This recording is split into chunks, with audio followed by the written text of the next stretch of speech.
Hi, welcome to Bellwood-Antis. We are at John R. Hayes Field at Memorial Stadium. It's a little chilly night, Freddie. Little rain fell. Looks like the rain has stopped now. Looking for a great game. This is for the right to go to the District 6 Championship game, and we've got a doozy. We've got the four-seeded Richland Rams against the first-seeded Bellwood-Antis Blue Devils. I'm Ed DiMartino, along with the coach Fred Yannity and our Emmy Award-winning sideline reporter PJ McGowan.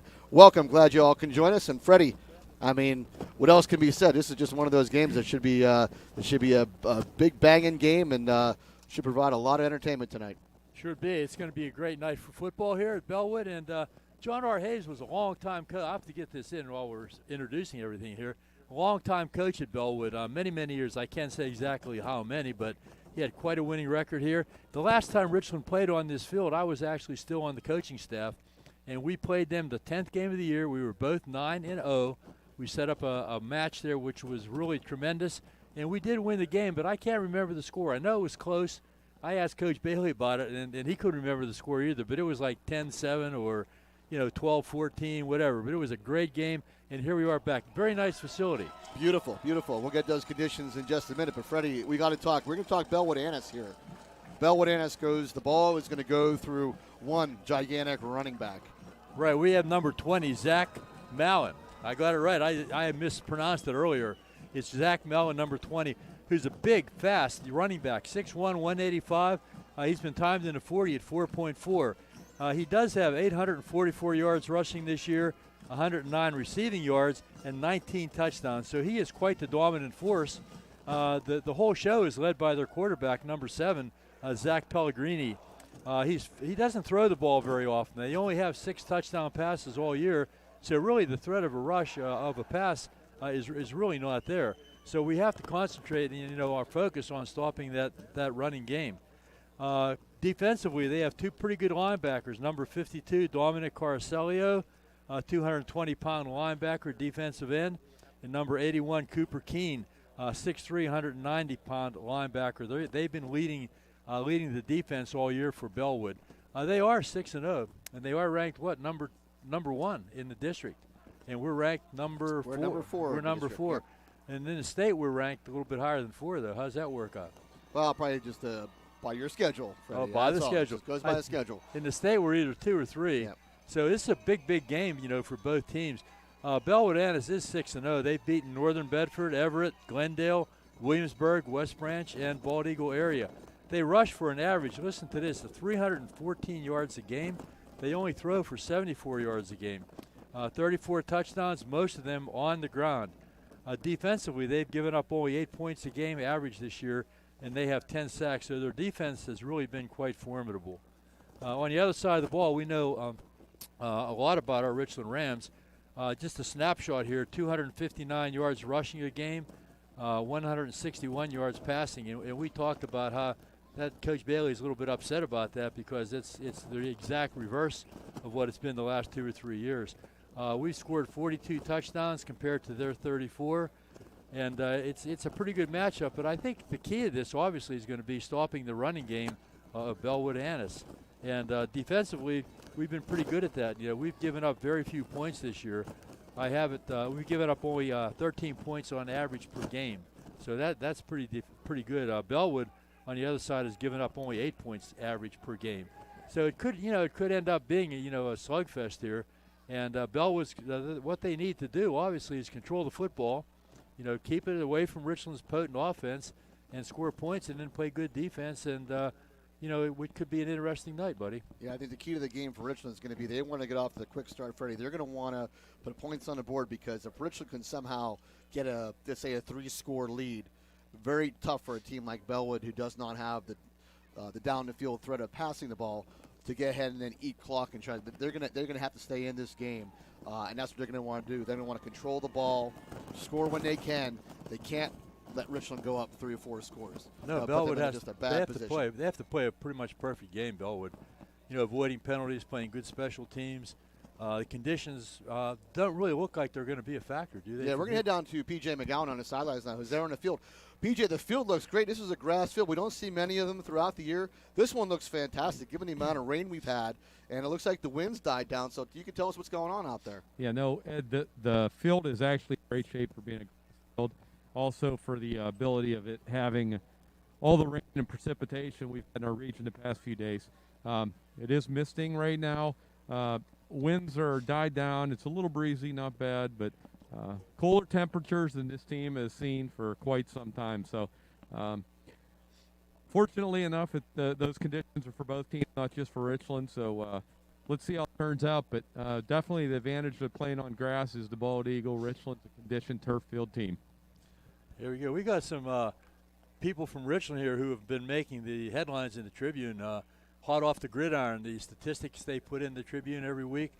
Griffin LaRue is in the top 10 with 639 receiving yards.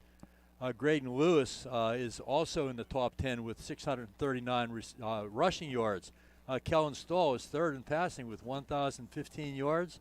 Autumn Flacci is third in kicking with 27 kicking points. Nathan Kniss, Connor Rager made the top 10. They're both fifth in sacks. And also interceptions. Sammy Penna is eighth, made the top 10, with 3 interceptions on the year. So we have quite a few kids who have been singled out by the Tribune as top 10 performers in our area. And I think the most amazing thing about Graydon Lewis, think about it, I think bulk of his yards have probably come in the last 2 weeks. Well, he's been averaging 15.2 yards a carry. He's been tremendous. It's not like a 3 yards in a cloud of dust. I mean, we saw that last week where, the first play of the game, he took off, and he just got a lot of power. He's got a lot of speed, and he's certainly taken advantage of an opportunity that's been presented to him. Unfortunately, we had a couple of our seniors get hurt, but when you get the chance, you have to perform, and you got to say that, Graydon has done that along with, we have other young kids that have been performing too. Evan McCracken, he's only a freshman. He has over 200 yards rushing. Kellen Stahl, has rushed for 409 yards.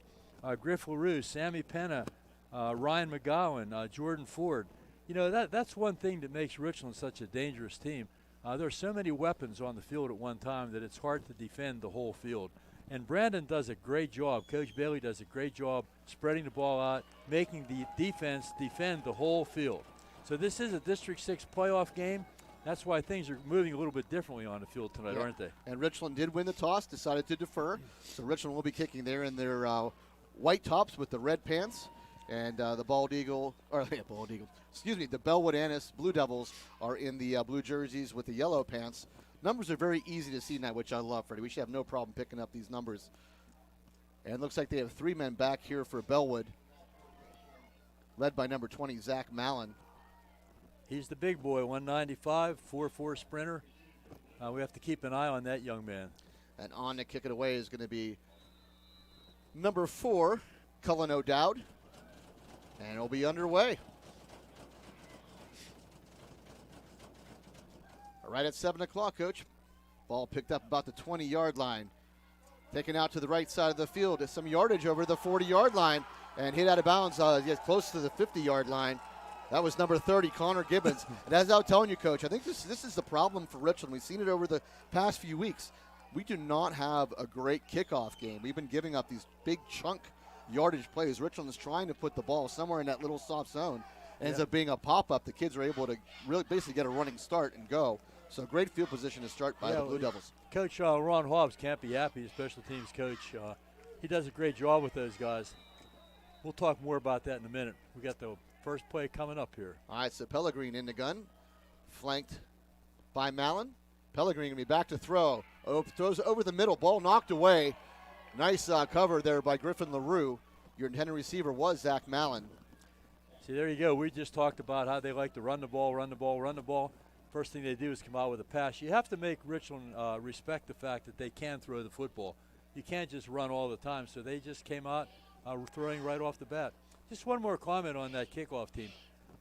Coach Bailey's not afraid to use guys that are starters, basically starters on the kickoff team because it's such an important play. So you hate to see the game start out with them on the 50-yard line. But, our defense is tough. I have a lot of confidence in them. All right, Zach Mallon will actually head out to one of the wideout positions, number 30 now. Connor Gibbons in at running back.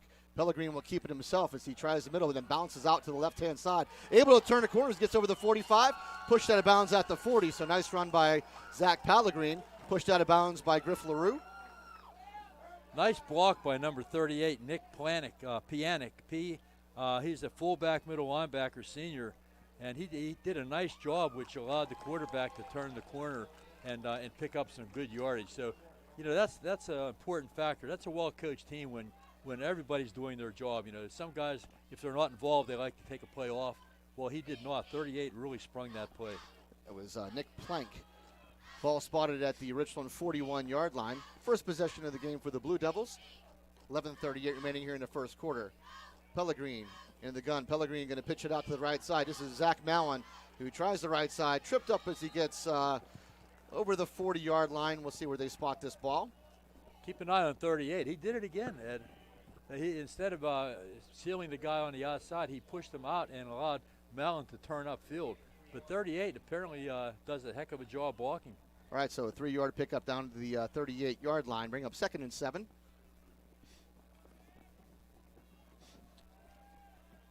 Again, Connor Gibbons will set himself to the right of Pellegrin.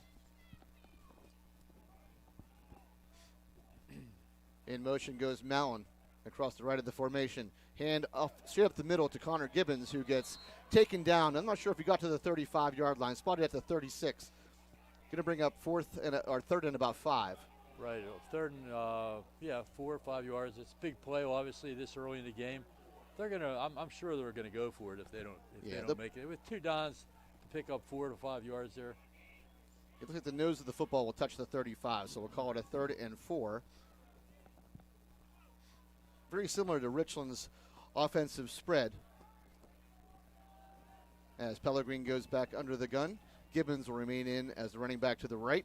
And Pellegrin back to throw. Pellegrin drops straight back, getting some pressure. Flushed out of the pocket and brought down. It'll be short of the sticks. Brought down by Nathan Kniss. Just tripped him up. And Pellegrin, we'll see where they spot this ball. And that may be a no gain on the play. Actually a loss of a yard, so back to the 36. Going to bring up 4th and 5. Nice job by Nathan Kniss. Once again, we talked about the power of their running attack, and it's 3rd and not short, but, 2 plays to get 4 yards, and they do throw a pass. Trying to keep Richland honest. The coach, we didn't mention his name. Bellwood has a relatively new coach. He's in his 2nd year. He's in his 3rd year, actually, Nick Loveridge. In the 2 years he's been here, they're 21-3, so they've been a pretty formidable opponent for many teams in this part of the area. All right, now back to 4th and 5. Pellegrin's going to go back to throw again. Pellegrin throws the ball. It might have got tipped at the line, and then Connor Rager might have got a fingertip on it. It will fall incomplete, so Richland, nice defensive stand. It's a good thing it was tipped, Ed. Yeah, he was wide open. Nice little slant play. The intended receiver was number 40, Sean Mallon, and he was open, but I think Connor Rager able to get hand up and knock it away. Yeah, it's a good thing. It's a good thing that he did tip that ball away. All right, so Richland's first time with the football. We have 9:25 remaining here in the first quarter. No score. Kellen Stahl goes under the gun. It will be Graydon Lewis who will set himself to the right of Stahl.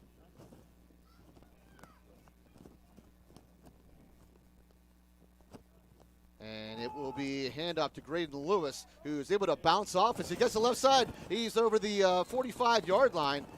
Nice run by Graydon Lewis, able to bounce off the first man and able to turn the corner, Coach.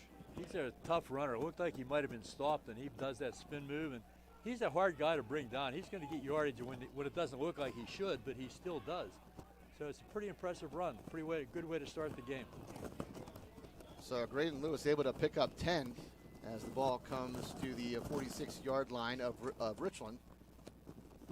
And Evan McCracken in now at running back will set himself to the left of Stahl.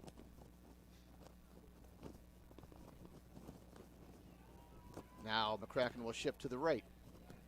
2 wide receivers right, 2 wide receivers left. And a fake handoff over the middle. Ryan McGowan just off the fingertips of Ryan McGowan. Wow. Almost picked off on a rebound here by number 10 for the Blue Devils, the mighty Blue Devils. Number 10 is Gavin Ridgway, running back, quarterback, free safety, only a sophomore. Gets a lot of playing time, though, Gavin does. All right, that'll bring up a 2nd and 10. McCracken will stay in at running back.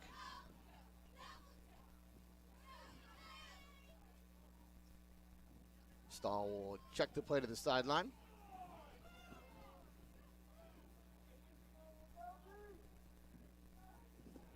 And Stahl back to throw. Stahl looks again. Ball tipped, and it might be picked off. Ball was tipped. I think it's picked off. We'll see if they say it hit the ground or if they call it an interception. We have the Bellwood fans in front of us, of course. No, it's going to be an incomplete pass. Ball hit the turf. That would have been number 56, which was Alex Kovac. But the ball tipped, but able to touch the ground. So it would be a 3rd and 10 upcoming for the Rams. Alec did a nice job trying to sell that, though, didn't he? Mm-hmm. Very, very close from up here. Yeah, that was on the ground, guys. Okay, so For PJ sure. right there. So good job, PJ. Good catch. Very hard to tell from up here. Good job by the deep official. Sometimes, that's hard to see. The umpire is the guy right behind with the linebackers. He's normally the guy that would make that call, but apparently he didn't see it. All right, so 3rd and 10 upcoming from the Rams. It will be a handoff to, no, it's going to keep, Kellen Stahl is going to keep it as he pushes his way into Blue Devil territory over the 50-yard line. That's going to bring up a 4th and short. Going to bring up 4th and about 3, it looks like. Bringing in a new package here. It looks like the heavyweights are coming in. Bringing in some bigger bodies here. Number 44, Luke Feitel, will go into the backfield. Jordan Ford in. So they're going to call us 4th and 3. They're at the Blue Devil 47-yard line. Stahl going to keep it himself. Stahl goes up the middle. Stahl pushes forward. Stahl still pushing forward. He may have enough for the first down. They're killing the clock. And I think Stahl will have the first down as he kept his feet. Good plunge there by Kellen Stahl. That should be enough for Richland first down. I think they're going to measure it. They're going to bring it in. Yeah, I see that stick on the other side. First down. Spotted that out, yeah. So the ball spotted at the 44-yard line, enough for Richland first down. We have the Blue Devil fans in front of us, Freddie, who disagree with the call. Bellwood's coaches are very adamant also. They would certainly like to see a measurement. And, there's nothing wrong with measuring. You ever make it everybody happy. Just keep everybody satisfied. All right, so 1st and 10 upcoming for Richland. That was kind of some trickeration there. Stahl going to keep it himself, tries the middle again. Stahl able to spin his way close to the 40-yard line. So about a 4-yard pickup from Kellen Stahl. That'll bring up a 2nd and 6. Nice little contingent of Bellwood fans. The football over here is big, and these fans are very good fans. Very nice facility, and they're really behind their boys right now. They really are. Got to give them credit. Have a nice Richland contingent over there as well. We do travel well, don't we? We do. We do travel very well. And the winner of this game will face the winner of Marion Center Cambria Heights for the district championship. Kellen Stahl back to throw again. Kellen Stahl looking. Kellen Stahl going to go. He has Ryan McGowan over the head.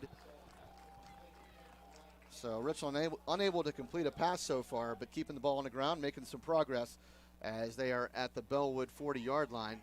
Number 10, Gavin Ridgway, was covering number 10, Ryan McGowan, both sophomores. So those two are going to be probably seeing more of each other in the course of their career. 7:19 remaining here in the first quarter. We have no score. Big 3rd down coming up for Richland, 3rd and 6. And a bunch formation to the left. Graydon Lewis in at running back. Handoff to Graydon Lewis as he spins over the 40, makes a move, plows his way to about the 35-yard line. It'll bring up a 4th and short. It's going to be 4th and about 1 yard coming up. Nice, very nice tackle by number 20, Zach Mallon. That's the running back as well. He's a big linebacker, and he does it looks like the Bellwood kids are pretty good hitters. So, Eddie, they do. Oh yeah, absolutely. Well, they're 6-0 for a reason, Coach, and we're seeing that very, very well constructed team. Stahl into the gun. 4th and 1 here. Stahl keeps it himself, goes up the middle, has the room. Stahl over the 30-yard line to the 25. So another conversion on 4th down, a second of this drive. Ball will be spotted at the 26. So 1st and 10, Richland. Is that tripling in the game there, number 78? Yeah, no, that's number 76. That's Aiden Marshall. Well, he just balked the kid about 25 yards downfield, and after he balked him, he just kind of gave him a pat and walked away. He's a tough player, isn't he? He is a big boy, too. That's the one thing. Richland, big on the offensive line, big on their defensive front. And I'm sure it's the best Bellwood has seen all season long. Kellen Stahl going to fake the handoff, keeps it himself. He tries the right side over the 20-yard line before taking out of bounds. So another good pickup by Kellen Stahl. So a lot of Kellen Stahl so far, Coach. Yeah, they keep running that fake to the running back, and then everybody is biting on it. So if they're going to bite on it like that, we'll take advantage of it and keep doing it. Again, hard hit out of bounds. I mean, these Bellwood kids actually came to play. They're doing a great job. Looks like the ball will be spotted at the 18-yard line. Going to bring about a 2nd and 2. Evan McCracken and Lewis both in the ball game and in the backfield with Stahl. Stahl hands off to McCracken, and he is brought down for looks like about a 1-yard loss. Trying to pick up the number there, 81? Yeah, looks like 81 was on the stop. That is Cooper Keene. Did we mention him in the pregame? Yes, I think you we did, Coach. Yes, you did. We said he was one of their studs, one of their better players. So. Number 55, Caleb Gezzi now will check in for the Rams. Lewis will check out. 3rd and 2 upcoming for Richland. They'll call it no gain on the play, so it will be a 3rd and 2 as Jordan Ford in the backfield with Kellen Stahl now. Walking back. 2 wide receivers split out way left. Stahl going to keep it himself and will follow it, but he can't get to the 15-yard line. Stop short at about the 16. Going to be close. We've had quite a few of these close calls, haven't we? This is exactly the kind of a drive that Bellwood wanted to put on. A slow, methodical drive using up the clock and keeping the ball out of the hands of the Rams. But spot the ball at the 17, so 1 yard short. 4th and 1 upcoming. This is the 3rd 4th down on this drive for Richland. Jordan Ford will remain in the backfield. Stahl going to keep it himself. Follows Jordan Ford and able to break through as the 10, the 5. It is going to be a touchdown. Richland, Kellen Stahl from 17 yards out. Just followed the lead block of Jordan Ford and into the end zone. I was going to say you can credit Jordan Ford with that. I mean, they put him in the backfield. Started on the left, shifted over to the right, kicked out on the lineman, and the door was wide open for Kellen Stahl. And we're going to see what's going to happen here with the extra point. Autumn Fauci on now to attempt the extra point. She has 27 extra points so far this year. And whatever win there is at her back. That was a good time-consuming, methodical drive. Exactly what they want to do. We did it to them. Yep, only 4:26 remaining on the clock in the first quarter. Kellen Stahl on to hold. There's a snap. There's the hold. The kick is up. And Autumn Fauci is good. So Richland goes up 7-0, draws first blood. And P.J. McGowan, I'm sure you could probably hear the pads hitting down there. Oh, without a doubt, Ed. I mean, you're talking about the ultimate football game. Nice and cool. When the pads crack, they're snapping. You can feel them. But Richland, like Fred said, did exactly what Bellwood-Antis might have had in their game plan. Chew away at that clock. Not allow us to have the ball. We did the exact opposite. 4:26 to go in the first quarter on a long processing drive by the Richland Rams. So everybody tried. We threw the ball a little, but we ran the ball a lot. We didn't complete any passes.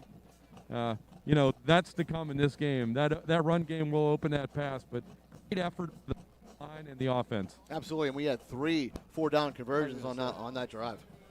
Richland fans might have to suddenly realize we are maybe a running team. I mean, that would be tough to take after all these years, wouldn't it? Yeah, a lot of Kellen Stahl on that drive. Yeah, Fred, how about if you say we're well balanced? More balanced. We are. I mean, you got to do both, that's for sure. But we're averaging 260 yards a game rushing and 260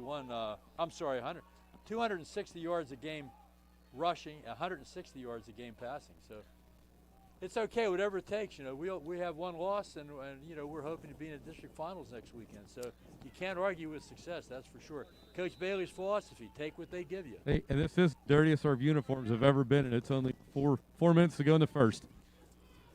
All right, O'Dowd on to kick it away again. Finds that little soft zone this time, and the ball bounces away. That's what they're looking for, and it'll be Gibbons who will let it roll out of bounds. Good job by Connor Gibbons, but a good kick by Colin O'Dowd that time. Found that nice soft zone, and the ball just kind of skittered away, but a good job by Connor Gibbons not to touch that football. As a former special teams coach, I tried to explain that many times. So if you were watching, that's what I was trying to explain. I don't know how good of a job I did, but it worked.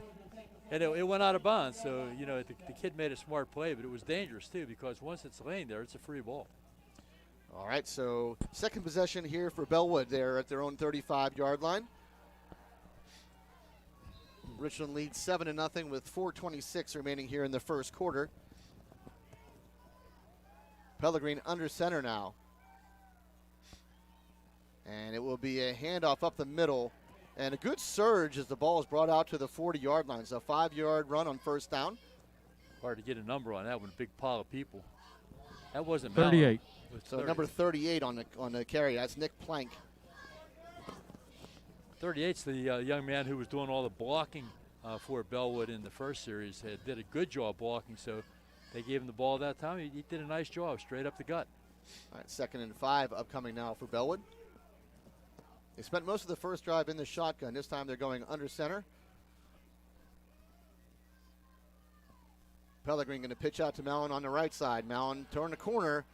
Mallon gets close to a first down. We'll see where they spot this ball. It should be enough as the ball taken out to about maybe a yard short. Looks like they're going to spot it at the 44-yard line.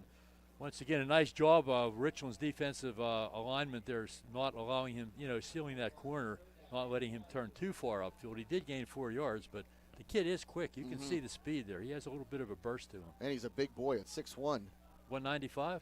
Yeah, 195. So going to bring up a 3rd and 1 here for Bellwood. Bellwood going to go in the I formation. And Pellegrin going to hand off to Mallon in the backfield. Mallon just goes nowhere. So Mallon's going to be stopped short, a yard short. It's going to bring up 4th down.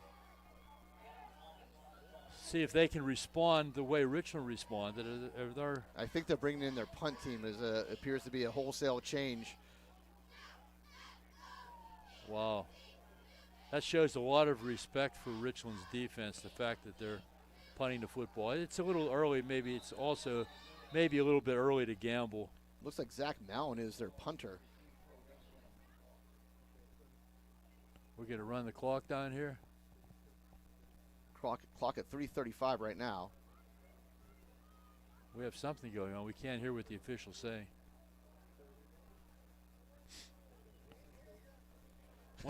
As the Bellwood fans just said the same thing. Can't hear you. These Bellwood fans are pretty awesome up here. Oh, I tell you, fantastic. I like Roddy fans. All right, so Mallon on the punt away. And it's a high kick. Richland will just get away from the football. It will take a Bellwood bounce inside the 30-yard line to about the 27. So Richland will take over with 3:11 here in the first quarter. Richland leading 7-0. Got a first text of the night from Scott Hudson. Hey, Hud. Former Richland Rand. And Scott is listening tonight from Thailand. The last time he texted in, he was somewhere different. So he's quite the world traveler, doing a great job. And Scott, we love you, buddy, and it's nice that you're tuning in. And I got my first one, Scooby from Supers Ford. So Scooby and all the crew at Supers Ford, thanks for listening. You guys do a wonderful job down there. I almost knocked our monitor over here, buddy. All right, so 1st and 10 for the Rams. Stahl into the gun. Evan McCracken in at running back. Will set himself to the right of Stahl. Stahl back to throw. Stahl looking for his first complete pass. Finds Griffin LaRue. No, the ball does dropped. Number 20 on the tackle. So that's Zach Mallon in coverage, able to knock the ball away from Griff LaRue. Coach is probably telling him, you got to hold on to that, son. A little bit of passing attack to start it. You got to keep the Devils loose, too. You got to let them know you're going to throw the ball. Graydon Lewis now will come in at running back. It will be a pistol formation here for the Rams now. 2nd and 10. Richland has the ball at their own 27-yard line. 3:05 remaining here in the first quarter. Richland leading 7-0. Stahl going to hand us off to Lewis. Lewis gets hit And but there's a flag on the play. It's going to be a hold on Richland. It is. You have good No, eye. it's going to be an illegal shift. It's going to be an illegal shift on Richland. Better than a hold, but it could be. But they could decline this penalty. I was pretty gonna much say a it no could be game, maybe even a declined. loss. Yep. Smart move. Yeah, Bellwood will not accept the penalty, so it's going to bring up 3rd and 10.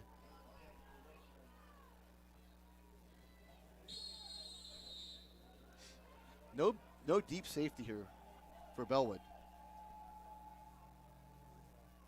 Just an observation, Coach. Well, I know it's wide open. I'm very intelligent there. All right, Stahl back to throw. Stahl getting some pressure. Stahl able to break free. Stahl still looking downfield. Has to keep it himself as he gets over the 25 before taking out of bounds. So good job by Bellwood there on that series. Looks like number 38 again. We've been calling his number quite a bit tonight, Nick Plank. Senior fullback, middle linebacker. He's been in on a lot of defensive stuff and a lot of blocking as well. And I think it was really good coverage downfield. I'm pretty sure it was Mallon covering LaRue. Stride for stride with Griff. So Kellen Stahl on to punt it away for the Rams. One of the rare punts we've seen all year from Richland, buddy. High snap. Kellen Stahl able to pick it up. Good low kick. Bounces at about the 40-yard line, and a big Richland bounces. It bounces inside the 20-yard line, the 15, and will roll all the way to about the 13-yard line. Nice kick by Kellen Stahl. Good punt. Not a thing of beauty, but it was certainly effective, wasn't it? Yeah. Give a shout out to my wife and her friends Ken and Deb. They were at home listening to the game. Some guys at Big Dogs wanted me to give them a shout out. I was watching the game at Big Dogs tonight. Dino Tesseri and his gang are watching it. Also, any of the old players, let us know who you are. Scott's over there, and where did I say he was? Thailand. He was in Thailand. I'll bet nobody's further away than that. Love to have the shout out. So if you want to text us, let you know you're listening, send us an email. That's fine. We don't know you're listening. So Blue Devils take over 1st and 10 from their own 13. It's going to be handoff to Mallon. He'll try the right side this time, and does not even make it to maybe a yard to the 14-yard line. Eric Shetler just sent me a message.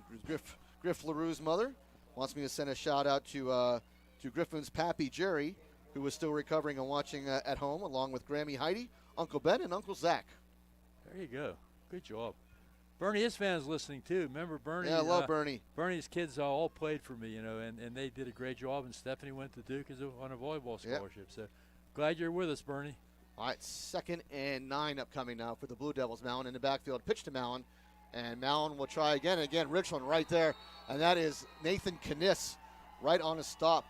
And another from Erica Shetler as well. Shout out to Griffin's Meemaw, Aunt KK, Gigi, Grammy, and Pappy, who are all watching. And pretty soon I'll get to another story about Griffin's great-grandma. We'll get to that shortly. Boy, Nathan Kniss, what a great defensive year he's had this year. In fact, our whole up front guys, play just lights out on defense. Makes it a lot easier for the linebackers when the front guys are playing so tough. Already down to 41 seconds and counting here in the first quarter. 3rd and long here for the Blue Devils, 3rd and 10. Pellegrini gets automatic pressure. He's dropped back to throw. And now 3 Rams going to sack him close to the goal line. That ball will be spotted at about the 2-yard line. Richland able to get all sorts of penetration. That's been our strong point all year. We talk a lot about both sides of the ball. We don't just talk about the offense, even though we've been very prolific offensively. Defense has given the offense such good field position all year that, we score points, and that's part of the reason. I mean, what a group of guys up there. It's the end of the quarter, buddy. And that will be the end of the first quarter. Richland leads here 7-0. And I'm going to do some sponsors. This is a very big thing. We haven't had time to really do it, so we got to thank our sponsors at home. There's no other way we could do this.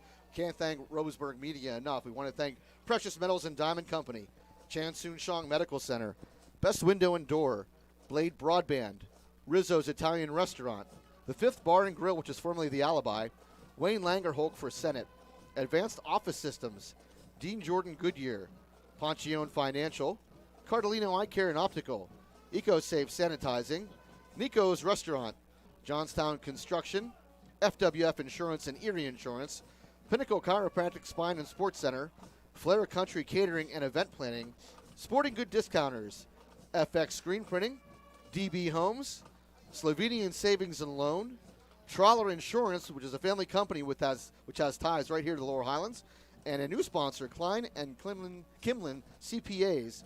And speaking of the sponsors, we got to say this because Griff LaRue's great-grandma, Pat Griffith Hughes, sent PJ a very nice message. She stopped in at Precious Metals and Diamond Company and wanted to thank the sponsors for doing this. So she's able to listen and watch at home. And very nice of her to get and send a message like that. So thanks, PJ, for sharing that as well. We have Dave Matt here and the Chain Gang are watching. Kathy Gladke texted in to say it's 6:30 a.m. in Thailand, so glad you're up early. John Rubel, JD, Carolyn, Timmy, and Andy are listening and watching, and Al Steele is there as well. Mr. Al Steele. All right, kick away now as Mallon kicks it away.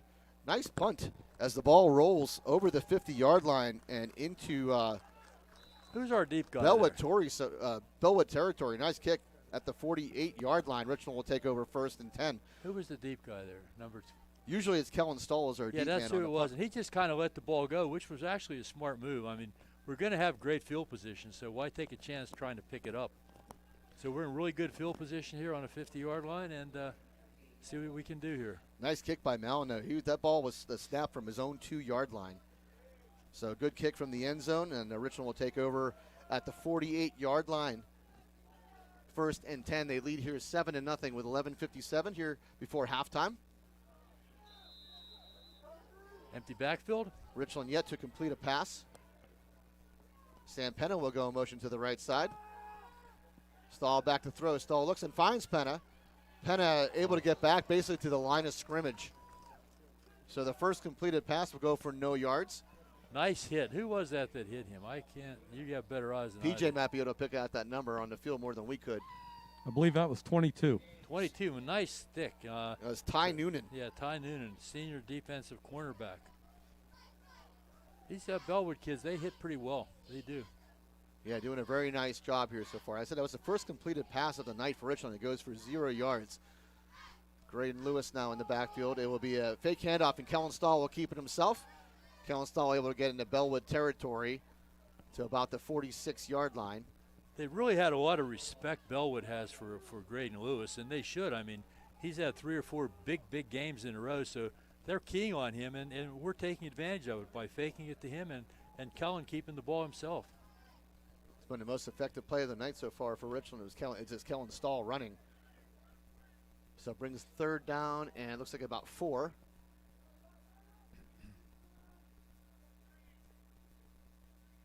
Stahl back to throw. Stahl looks quick, finds Griffin LaRue over the 40-yard line, the 35, the 30. Griffin able to just nice push out of bounds there by number 44. Almost kept his feet. Joe Dormany on the stop. I thought Griff might have been able to keep his foot in bounds. Just stepped out, but not before the first down. Ball returned all the way to the 26-yard line. Griff has come a long way this year. I've seen, tremendous advancements in his style, his running the ball. He's very smooth, isn't he? He's got the size, he's got the speed, he's got the talent. He's got those long strides. Yep, he's going to be a good one. He is a good one. So empty backfield here for Stahl. 1st and 10. LaRue will go in motion across the right now. Fake handoff to LaRue. Stahl will keep it himself. Able to pick up a couple. Once again, that's been pretty much their best play of the night, hasn't it? Mm-hmm. Griff really likes to run the ball. I think he'd be very happy if they handed him the ball more often. Empty backfield again for Richland. Stahl back to throw. Stahl trying to go to, I think it's Ryan McGowan on the right side, will fall incomplete. It'll bring up 3rd and 7. Once again, there's so many options on the field that it's tough to defend the whole field. Bellwood, they've done a fairly good job. They've had some terrible field position. That didn't help them, but defensively, they're hanging in there. All right, so both running backs on the field here again, McCracken and Lewis.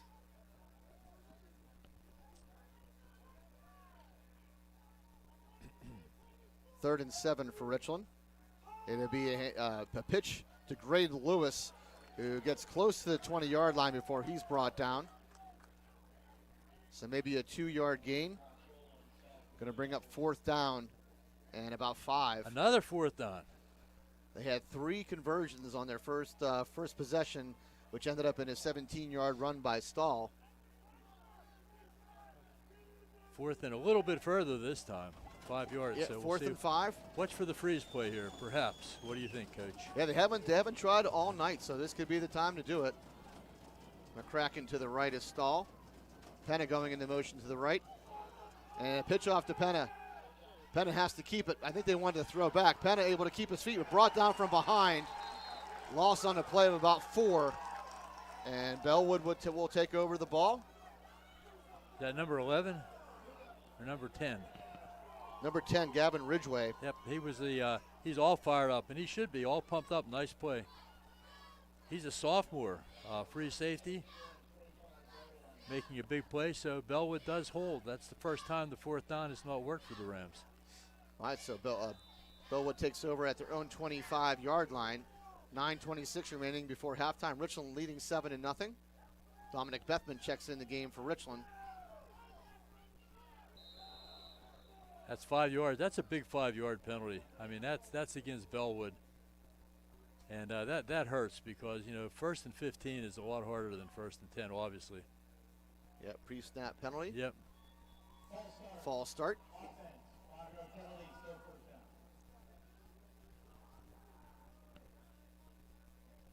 I really like this facility, Ed. Oh, it's beautiful. You can actually hear the referees. The mic works very well, even though the first time he forgot to turn it on. But it's just a very nice facility, well run, well maintained. Very nice to be here. All right, so 1st and 15 now upcoming for Bellwood. As it will be Connor Gibbons in at running back now. Mallon will come across the formation. Mallon pitch out to the left, and that goes nowhere as the Rams are right there again. Looks like about a yard loss back to the 19-yard line. Going to bring up 2nd and about 16. Our front 4 is so impressive. They just neutralized that whole area. Yeah, we have Aiden Thomas, Connor Rager, Bryce Batchy, who was just checking out of the game, but in comes number 76, Aiden Marshall, and Nathan Kniss. Fred, I was just going to bring that up before you said that. Watch our front 4 drive that line backwards on every snap of the ball. It's impressive. That's what I'm saying. They're just neutralizing that whole area. All right, Pellegrin into the gun. Pellegrin rolls out to his left. Pellegrin, he has to flick it as he was going down. His knees are about to touch. Flicks the ball forward. Are they going to throw a flag on They that? should call that intentional grounding. There was no wide receiver, I don't think, in the vicinity. I think, what? But there's no flag. No is there? flag on the play. I mean, there was nobody around him. That was a blown call. I only saw a lineman out there. I didn't see any open receiver. Wow. And so a little shocked that's not an intentional grounding, but Richland has Bellwood backed up to a 3rd and 16 from their own 19-yard line. 8:32 remaining here before halftime. Richland leading 7-0. I formation here for the Blue Devils. Pellegrin fakes the handoff, rolls out, again has a lot of pressure from the Rams and has to take it out of bounds. So that'll bring up a punt formation now for the Blue Devils. Good job by Richland's defense again. Right. Bryce Batchy, a senior linebacker. Well, I always talk about Bryce because he's big. 6'2", 255-pound linebacker, not defensive lineman, but that's college-size linebacker material there, big time. Zach Mallon on to punt it away for the Blue Devils. Kellen Stahl back deep for the Rams. And there's the punt. Good low punt again. And going to bounce again. This time rolls inside the 40-yard line. And we'll stop dead at about the 36. Once again, not a thing of beauty, but it was certainly very effective. You would think with the wet conditions, the ball would not squirt that much forward, but the ball seems to roll very, very well. You see a bunch of low punts that just keep skittering and keep going. That's we walked across the field in the pregame, And the field's in really good shape. You Yep. know, it's not like one of those where you hit a golf ball and it plugs. It would actually, bounce. Because I'm impressed. I thought they might even call the game off tonight, give the field another day to dry out. I was thinking that could be a possibility, but I'm impressed with everything here. Nice field. All right, so Richland will be first and 10 from their own 36. Stahl back into the gun. Handoff up the middle. I believe that's Graydon Lewis, who pushes his way close. It looks like they're going to give him the 39-yard line. It's getting a little rough out there. It's about a 3-yard gain. That's a pretty good defensive line on Bellwood's side there as well. Pretty good matchup so far, Ed. I'm very impressed so far. This is the kind of game you wanted to see. I mean, this is, these are two really good programs going at each other. You would think this would be for more of a district game, but here we are at the semifinals. Yeah, it's not a good, the brackets were kind of not very fair. All right, so 2nd and 7 upcoming for the Rams. Stahl going to keep it himself. Tries the right side. Stahl able to plow forward. Gets close to it looks like they can spot him at the 43-yard line. 7:16 left in the second quarter. And Richland again is putting together another methodical drive. They're at their own 44-yard line. Going to bring it's going to be a 3rd and 2. But the most effective play by far for the night so far has been Kellen Stahl on the keepers. Jordan Ford in as lead blocker. So what a beef out there. Only one wide receiver, so keep an eye on him. Stahl going to keep it himself, and Stahl hit hard, and Stahl will go nowhere. Gets right back to the line of scrimmage, going to bring up 4th down. Flag came out now. It came out very, very late. The officials, it's the illegal procedure. Yeah, it's illegal, but it came out after the play was already over. Then they brought the flag out, so we'll see what Bellwood does. It brings up a 4th and 2, Freddie. Or it could be a 3rd and 7. Or it could be a 3rd and 7. We'll see what Bellwood decides. But the Bellwood defensive front very stout so far. They're going to accept the penalty, so it will be a 3rd and 7 upcoming for the Rams. Illegal motion. Number 2 of the offense. 5-yard penalty. Still 3rd down. Wow. Took a while. I never saw that before. These officials that work these district playoff games, they're supposed to be the best in the district. That's why they get chosen. Mm-hmm. So I'm not going to fault anything they've done. No, I have no problem with the call whatsoever. At least they made the call. You know what I question is that illegal pass that was thrown down here. Stahl back to throw, getting a lot of heat, going to be a screen. Evan McCracken has it. Evan McCracken able to keep his feet, spins and turns. He may have enough for Richland 1st down. Took a while to set up, but a nice job by Evan McCracken. And I think he might just be short of the 1st down, about a yard short. Did you see how deep the quarterback was when he threw the ball? Oh, yeah. I mean, that was quite a screen. We've talked about that before. That's a hard play to teach. I think it's a hard play to teach in high school. But Richland does a pretty good job running the screen, as you can see. I mean, he was about 15 yards back from the line of scrimmage before he threw the ball. All right, so a big 4th and 1 Another upcoming. one. Ball still on the Richland side of the field as they are at their own 45-yard line. Stahl going empty backfield.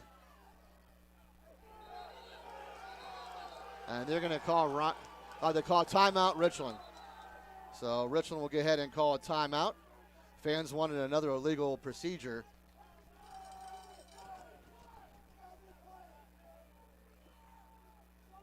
We'll go ahead and run down our sponsors again, Freddie. Again, it's a big thing for the community. We can't do these games without them. I want to thank every one of these businesses. Precious Metals and Diamond Company, Chan Soonshong Medical Center, Best Window and Door, Blade Broadband, Rizzo's Italian Restaurant, the Fifth Bar and Grill, which is formerly the Alibi, Wayne Langerholk for Senate, Advanced Office Systems, Dean Jordan Goodyear, Ponchione Financial, Cardellino Eye Care and Optical, EcoSafe Sanitizing, Nico's Restaurant, Johnstown Construction, FWF Insurance and Erie Insurance, Pinnacle Chiropractic Spine and Sports Center, Flair Country Catering and Event Planning, Sporting Goods Discounters, FX Screen Printing, DB Homes, Slovenian Savings and Loan, Trawler Insurance, which is a family company with ties to Laurel Highlands, and Klein and Kimlin CPAs. All right, so a huge 4th and 1 upcoming here for the Rams. They're at their own 45-yard line. They lead here 7-0. 6:21 remaining before halftime, and Richland will receive the ball after half. LaRue goes in motion. Stahl going to keep it himself. Has the middle. Stahl has a way enough for a first down as he plows towards the 45. Stoke has his feet to the 40-yard line of Bellwood. So good drive by Kellen Stahl. It's a little taste of their own medicine. Able to drag him. What do you say, PJ? Probably about a good 6-7 yards? At least 7 yards.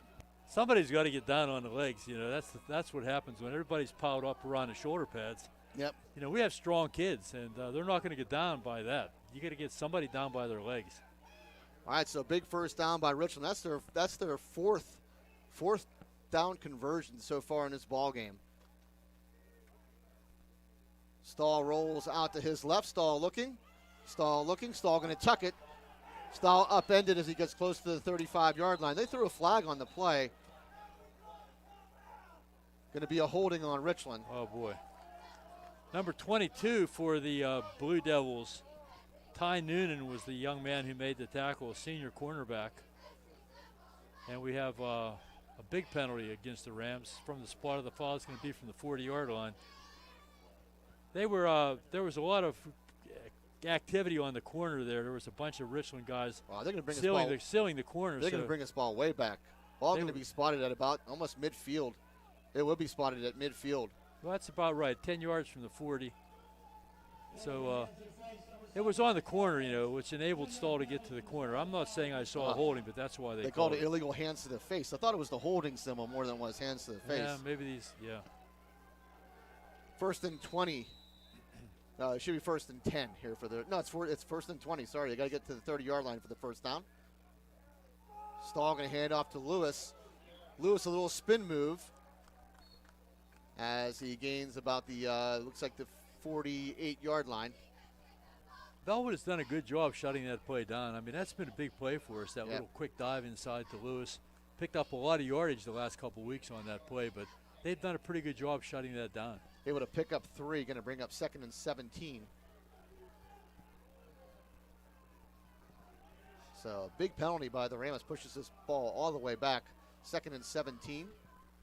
Stahl has to pick it up at his feet, able to roll out to his right. Stahl looking for anybody open. Stahl going to throw. Has a man. That is Griff LaRue right along the sideline. Nice pass and catch. Kept his feet in bounds, tiptoed on the sideline. Nice job. And a very 3rd and manageable now. Looks like the ball is going to be spotted right around the 34-yard line. Yeah, I got to give a shout out to my sister, Marianne, in New Jersey. Thanks for watching. And my kids back in Johnstown, Nixon and Brooklyn. Hope you're enjoying your brother playing.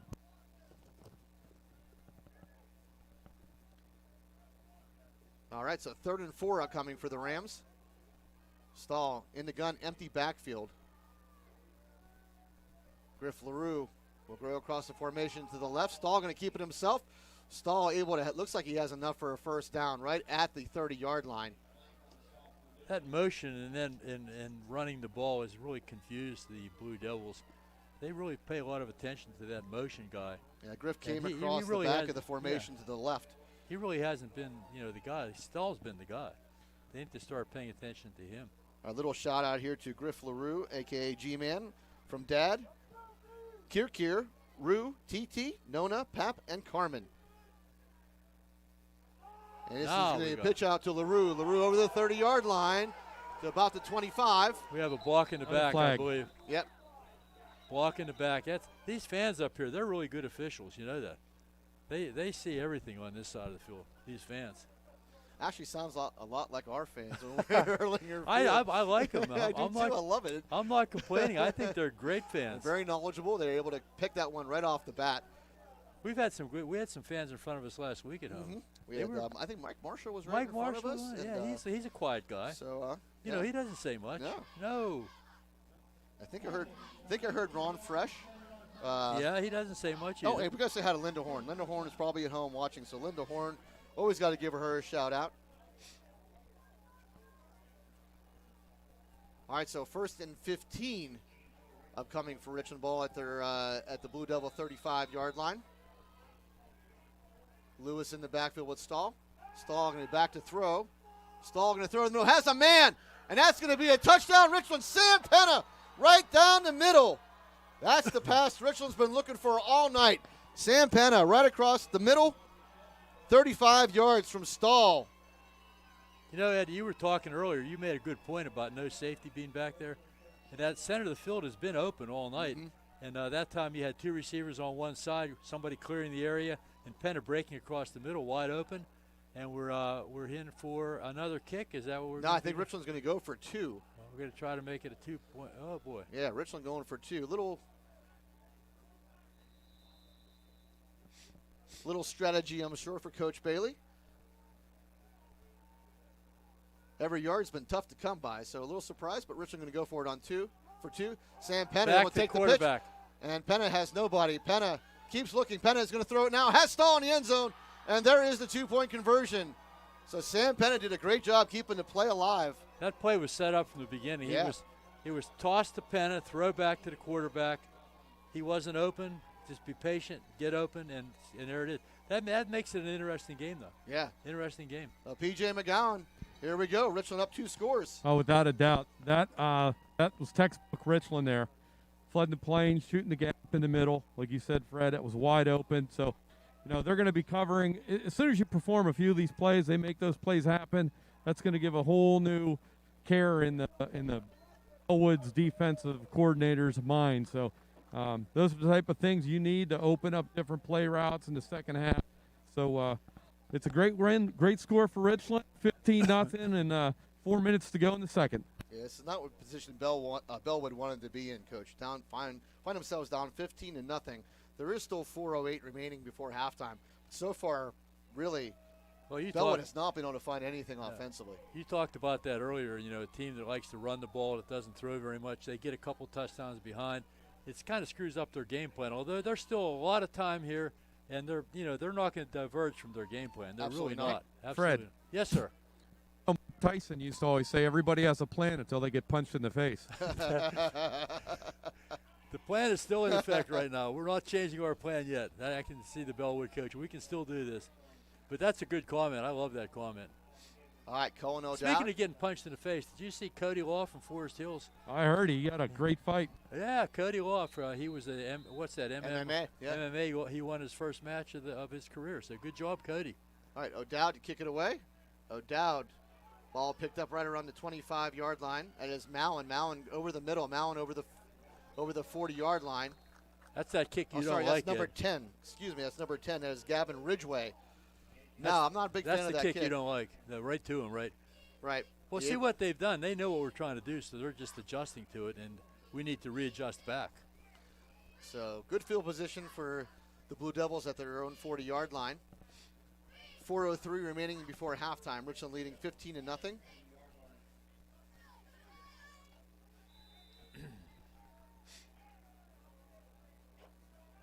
Still in a power formation, so they're not changing unless they're going to throw from this formation, but they're not changing their game plan. Pellegrini under center. And it's going to be a pitch out to Mallon on the left side. Mallon able to turn a little bit as he gets close to a first down to about the 49. That'll bring up 2nd and 1. There's a flag, I believe. It's first down. A little short, about a yard short of a first down, I believe. There we go. No, it is the no, first they're down. moving They're to change. spotted at the 50-yard line. They're Okay. moving to change. So I thought so. They killed the clock, and normally, when it's a first down, they're going to kill the clock until the chains get moved. Wimber score tied 7-7 That's a big game. Chestnut Ridge, Wimber. with 5 minutes left before halftime. Pitch out again to Mallon. This time tries the left side. Mallon over the 45-yard line as he gets to 40. See where they spot him out of bounds. That should be enough for another first down. It is. They're going to spot this ball at the 37-yard line. Nice sporting move by Evan McCracken, number 6. Held him up, even though he was out of bounds. He could have hit him, but he didn't. He held him up. These are the two biggest plays so far. Yeah, that's all speed, too. That was pretty much all speed. Yep. Nice block on the corner and some good speed. So 1st and 10 upcoming for the Blue Devils. Pellegrin back under center. It'll be a handoff this time up the middle. I think that's number 38, Nick Plank, brought down at about the 35-yard line. He's So mainly a blocking back, but they do give him the ball occasionally, and I'm sure he's had some success running the football this year. So about a 2-yard gain, going to bring up about 2nd and 8.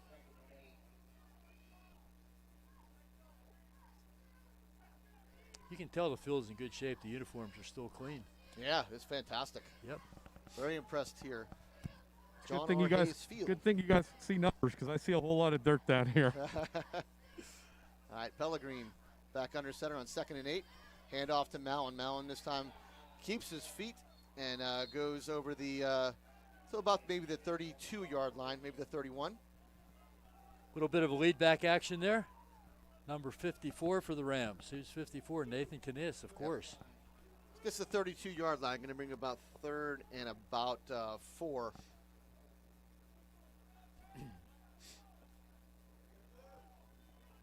We are at 2:14 and counting before halftime. Richland leading 15-0. Good drive here so far by the Blue Devils. They still have 3 timeouts left, I believe. Pellegrin going to pitch out again to Mallon on the left side. And this time Richland's right there. I think that's Nathan Kniss again on the tackle. And that might be a loss of a yard. Being out of bounds is helpful. It stops the clock, and they do still have 3 timeouts left. So they have time to score, and that would be, of course, their ideal situation right now, score right at the end of the half. 4th and 6 upcoming now. Ball spotted at the 33-yard line. So big 4th down here for the Blue Devils. You know, there's a lot of time for Richland to score, too, if they don't make this first down. So it's a pretty important play, I would say. At this point, it's a very key play. All right, Pellegrin back under center. Back to throw. Pellegrin fakes the toss, throws out to man at the feet of Nick Plank. Falls incomplete. Aiden Marshall right there on top of Pellegrin.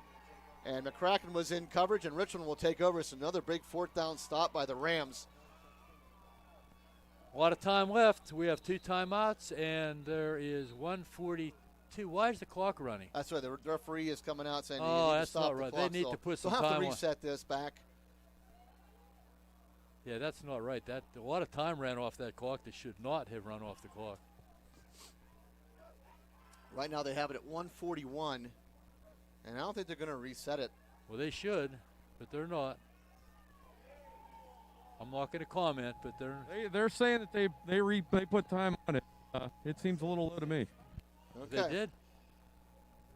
They must have done it magically. It is a magical time of the year, isn't it? It is a magical time of year.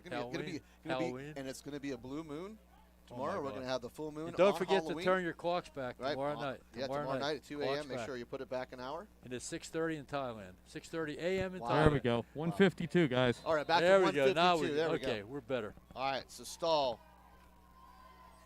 into the gun. Evan McCracken flanks himself to the right of Stahl. Bunch right, bunch left. McCracken resets to the left. Stahl going to hand off to McCracken. McCracken goes up the middle. McCracken breaks at the 40-yard line to 45. Good run by Evan McCracken. I think Richland has 2 timeouts left as well. 1:46 now. As Lewis will check in at running back. So first down Richland at their own 45-yard line. 1:37 and counting before halftime. Again, Richland leading 15-0, and we'll get the ball after the half. Penna goes in motion now. Stahl back to throw. A little screen play. Back to Graydon Lewis. Graydon Lewis over the 50, the 45, the 40. Graydon Lewis makes a move at the 30. Graydon Lewis to about the 26-yard line. Now spotted at the 27. Nice screen play again by the Rams. What a well-designed, quick screen. You know, that's the kind of a screen that happens very fast. A lot of screens takes time to develop, but that one was a quick one. Good job by Lewis, too, running and avoiding a couple tackles.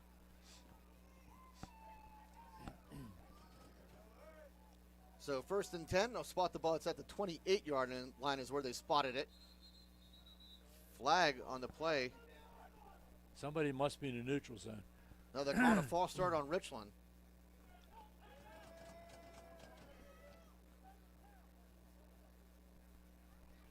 So back to the 33-yard line. Bring up a 1st and 15. We're at 1 minute exactly remaining before halftime. And 2 timeouts for the Rams. So we have plenty of time here to get this ball in the end zone. Again, bunch right, bunch left. Stahl throws back out to LaRue on the right. LaRue loses his footing as he got to about the 30-yard line. So about a 3-yard pickup. And I think Richland will go ahead and use a timeout. We have Megan Mishler and her family along with Adam Wassel, who's enjoying the broadcast. So welcome, Megan and Adam. Anyone else? We got Frank and Judy Petruzik, who support our neighbors, the Bacci brothers. Oh, yeah. That's the same. That's quite a neighborhood over there. That's Yeah. Coach Bailey's neighborhood, And too. to all my Zeus group brethren who I just shared a 4-day golf adventure at Ocean City. And I want to thank Frank for putting that together. We had a blast down there. Weather was pretty good. Had to come home yesterday because of the hurricane stuff, but so only missed 1 round of golf, but 3 really good rounds of golf, and really had a good time. Megan Mishler and her family. Did we already do that one? I just did that one, yes. Oh, you just did that Oh, one? yeah. I'm not paying attention, am I? How about our buddy Al Steele was a little upset that we were making fun of his driving we were making fun of his driving last wasn't week. making fun of it. We were just merely Well, we stating, said that he drives fact. too slow That's and you all. drive too fast. You know, you two are just the opposite. You never told me I drove too fast. You told me I missed the stop you sign. went through stop which signs. I do not think I missed the stop sign. I want to go back. Hopefully we don't have to go back to Sealands Grove.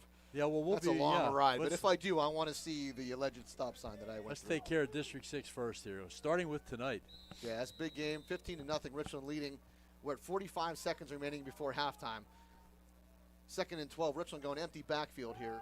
Stahl back to throw. Stahl looking. Stahl is going to try for Ryan McGowan. Ryan McGowan comes back to the ball. Good coverage there by number 44, Joe Dormany. So I bring up 3rd and 12. That was a nice play on both sides. You know, Ryan was trying really to good get coverage. Ryan Ryan trying to able to get try the to come back to the ball, Ryan yep. trying to come back for the ball, and you know, we have to give credit where credit is due. Good defensive play also, and a nice pass. It was just a good play all around. Even though we would have liked a different outcome, it was a good play. All right, so 3rd and 12 upcoming for the Rams. Again, empty backfield. Stahl back to throw again. Stahl going to look to the left side, has LaRue. LaRue at the 20-yard line and before he's brought down. Close to a first down, about a yard short. 27 seconds and counting. This is a 3rd and about 1. Richland will not use the timeout. We have 1 left, so we have to conserve it. Empty backfield again. Stahl going to keep it himself, goes up the middle. Stahl upended, but has enough for the ball's out. He might have been already down on the ground. No, that's their ball. Now it is Bellwood's ball. Bellwood's ball. Wasn't sure if his knee was down, who recovered, but Bellwood has the fumble off from Kellen Stahl. I believe it was number 52 that recovered, Dominic Carcerolio, a junior defensive end. I think it was him. I'm not positive. We don't have a replay booth up here, do we? No replay. We have our technical guys all around us, but we don't have a replay booth. So first turnover of the game. Stahl puts the ball on the turf. We have 10 seconds remaining before halftime. Richland was driving, so good defensive stop there by the Blue Devils. I'm looking for a knee here. I don't know, though. We'll see. I formation. No, back to throw goes. No, they're going to hand off to Mallon. No, it goes up the middle. Mallon brought down as he gets to about the 20-yard line. Down to 2 seconds, 1, and that will be it. So that's the end of the first half. Richland leading 15-0. Freddie, your thoughts? I thought it was a well-played half. Richland did what they had to do. It's not the flashy Richland that we're used to seeing, but they did get the job done, running the ball quite well, using our offensive line, which is our strength. I mean, you got to go with what you have, and that's been our strength all year. Even though sometimes Brandon doesn't like to admit it, that's been the strength of this team, is controlling the football, running the football, and picking up some big plays. So you got to give Bellwood credit too, though. They played some good, tough defense. They're not out of it by any stretch of the imagination. Second half is going to start with Richland having the ball, And Bellwood's job is going to be to try to stop that first drive, that initial drive, get down and punch it in themselves, and we'll have a ball game. It's been a ball game. You got to respect Bellwood. They play hard. They play well. They got a nice facility, and it's just been a great, enjoyable evening so far. All right, I want to give a shout out to Marcus Martin, who is watching us. He's from home, and he's a co-worker from Presley Ridge. So welcome, Marcus Martin. And PJ, your thoughts on the first half? As you were down there, lots of banging, lots of hitting. These two teams are really going at each other. Without a doubt. I mean, hard hitting, loud snapping pads, every play of the game. So I gotta respect Bellwood for their line has been playing good. They have been making plays. Their defense has been gang tackling, which has been positive on our versus our running game. But again, I think the power of our line is going to wear them down eventually. It's tough to compete with potential all-state linemen, at least all-county linemen that Richland has, just destroying the line on every snap of the play on offense and defense. So if Richland can open up that pass game a little bit more, it's going to be a short second half. But we'll find out. If they stop Richland on that first drive, they'll be in the game. If not, it's going to be a struggle for them.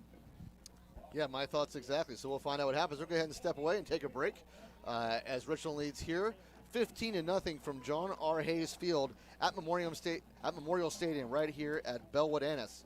You are listening to the Richland Football Network.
Hi, welcome back to John R. Hayes Field at Memorial Stadium right here on the lovely campus of Bellwood-Antis High School. Richland leading 15-0. We're just at the end of halftime. Richland just coming down the ramp now to get back on the football field. Freddie, great game so far. Hard hitting as advertised, but Richland has the opportunity, as far as I think probably all of us are concerned. This drive, to me, could probably be the nail in the coffin of Bellwood. This is going to be the key drive of the game, I believe. If Bellwood can hold Richland and take the ball down and score, we have a ball game.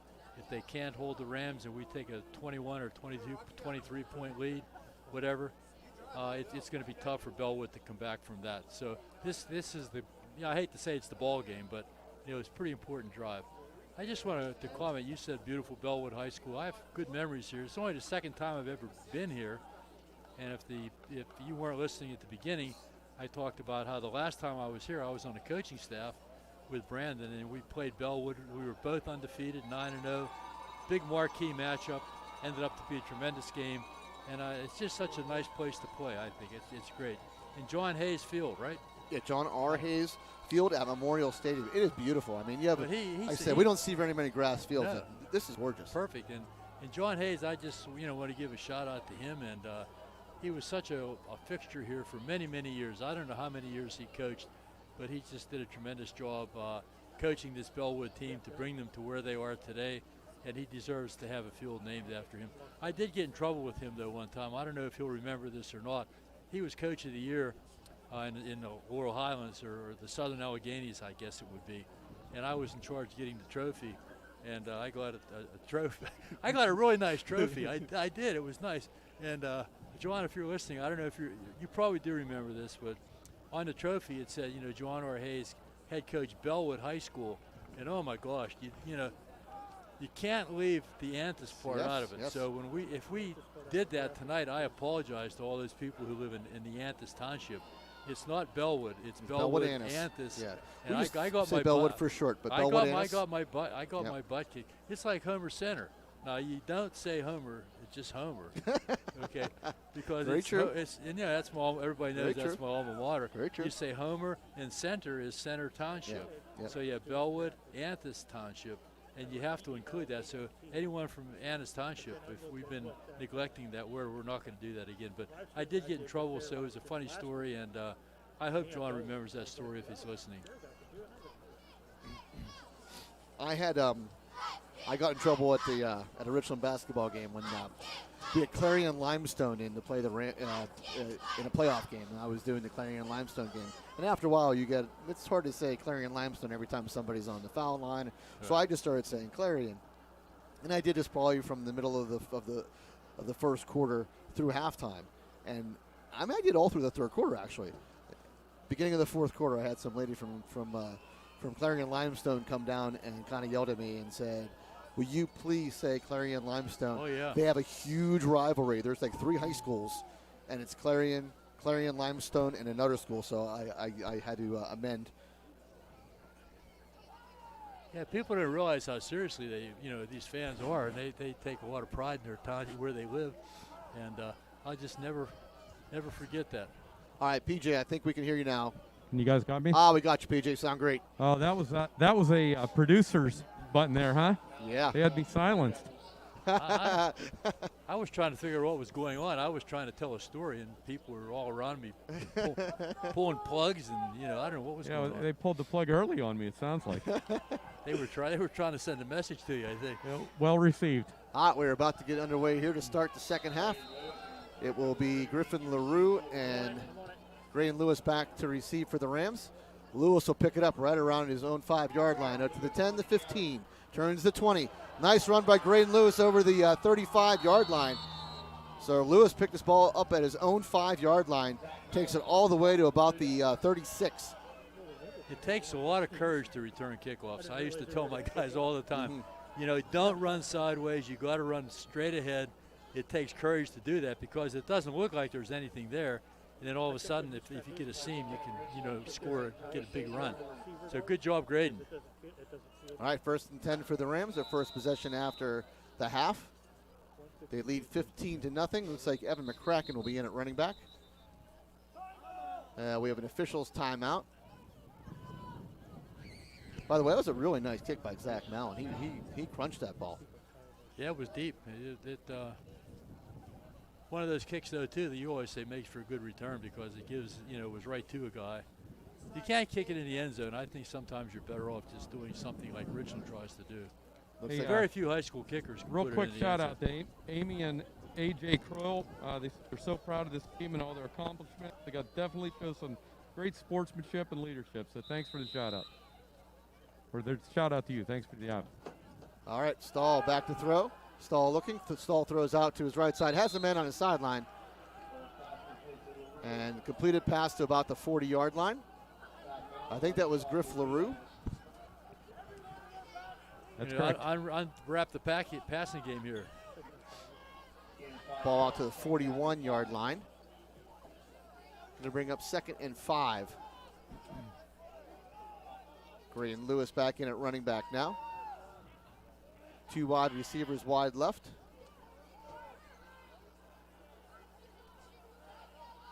Stahl going to hand off to Graydon Lewis. Graydon Lewis turns over the 45, and he's taken down at about the right about the stick. So it should be enough for Richland first down, and it will be.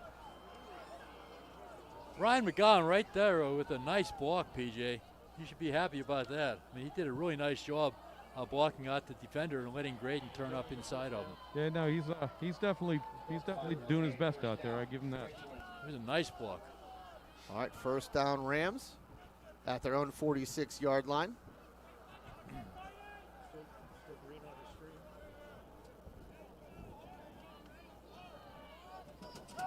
Stahl back to throw. Stahl looking. Stahl going to go deep. Has a man over the middle. It's picked off. That's number 10 as Gavin Ridgway. Ball was not thrown enough out to the left side. Ryan McGowan was open. Ball thrown back a little bit, and nice play by Ridgway who picks it off. So that's the start Bellwood was looking for. Yeah, Ridgway's a senior free safety. They do have quite a few interceptions this year. They played very well in the secondary. If Stahl leads him just a little bit more, that would have been a touchdown. He was open. This is big. That was big. That's like he said. That's exactly what Bellwood needed. Now what they need to do is methodically drive down the field and get some points on the board. All right, so Bellwood will start from their own 16-yard line. They're going empty backfield here. Pellegrin in the gun, but Mallon now will come across the formation to the left. They will hand off to Mallon, but Mallon will really just maybe get back to the line of scrimmage. I think they were trying to get that a little bit wider, but the number 52, Aiden Thomas, had the outside pretty well hemmed in, and he did turn up a little bit sooner than he wanted to, I believe. Aiden Thomas has really come on strong, Coach, I believe, since about the second game of this season. We have mentioned his name an awful lot. Aiden Thomas just having a tremendous season. He's only a junior. He's a junior, 6 feet even, 250 pounds. He's one of the few returning linemen next year. All right, so a 2nd and 10 upcoming for Bellwood. Pellegrin under center. Pellegrin going to pitch out to the right. It's Mallon. Mallon able to get some yards as he pushes over the 30-yard line. Big first down there from Bellwood-Antis. I just noticed there we're flip-flopping our defensive ends toward Mallon. Somehow our coaches have seen something. Well, they've seen Mallon. They know he's the guy, so there's not much to think about. You stop Mallon, you pretty much stop them. So ball all the way out to the 31-yard line. First down for the Blue Devils. Again, Richland leading here 15-0. We're at 9:53 remaining in the third quarter. Power formation here now for the Blue Devils. Pellegrin under center. Pellegrin hands us off to Mallon up the middle. Mallon able to get over the 35-yard line. Mallon kept his feet all the way to about the 39. Good strong running there by Zach Mallon. These boys aren't going to go away, these Blue Devils. They're here to play, and that interception has given them a spark. Big momentum spark boost. They needed. Yep. I mean, that's exactly what they needed. All right, so Bellwood-Antis on the move.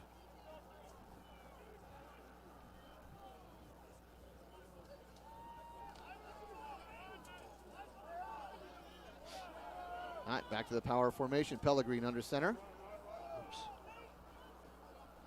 2nd and 2 upcoming for the Blue Devils. Mallon will try the right side. Mallon over the 40-yard line. Should be enough for another Blue Devil first down. They're going to spot this ball at the 44. Is that number 54 or 64? So Bellwood's, Nathan Kniss, 54 in on that tackle. Bellwood started this drive at their own 16-yard line after the interception by Ridgeway. Nick Loveridge is he's a second-year coach here. He's a Bellwood guy. He's a graduate of Bellwood High School. Doing a good job with this drive so far.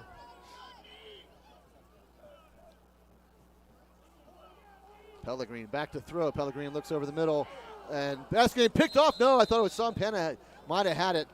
Good coverage there. Graydon Lewis and Sampena. Thought Sampena had it off the tip. It will bring up 2nd and 10. I guess you got to throw once in a while. They had a nice thing going though, in my opinion. You know, just keep it going the way they're doing it. But you got to throw once in a while so they can at least respect what you have the ability to do it. Number 40, Sean Mallon, now will check in for the Blue Devils.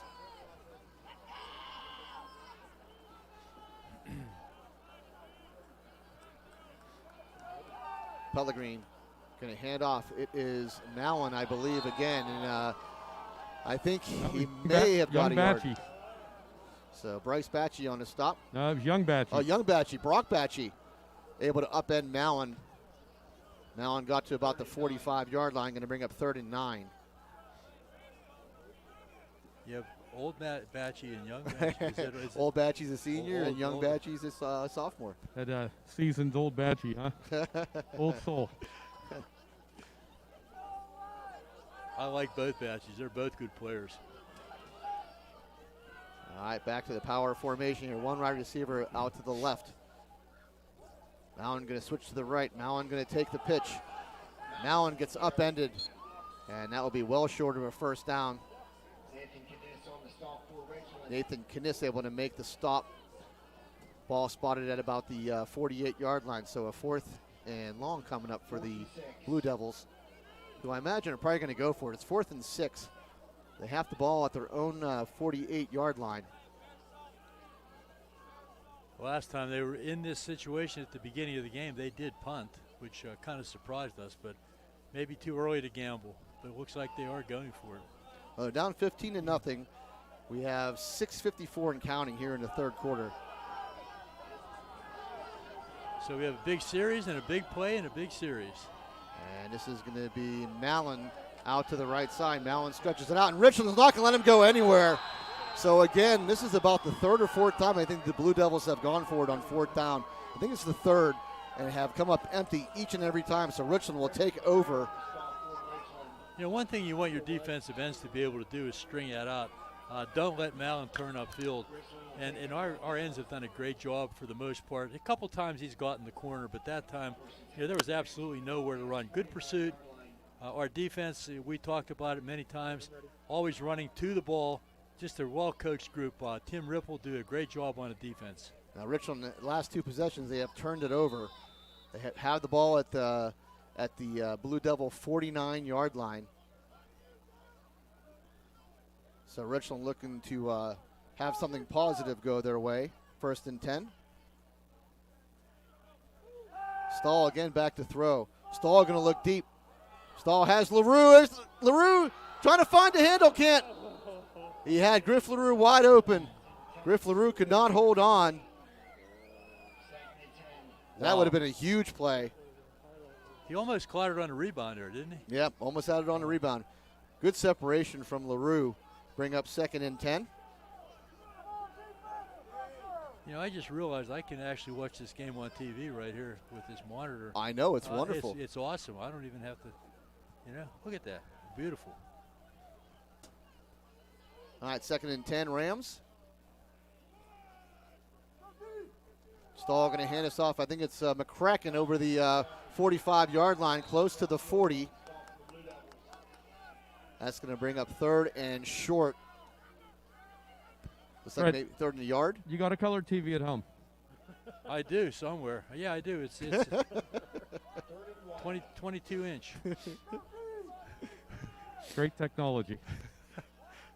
Don't make fun of us old people. 9-yard run there by McCracken.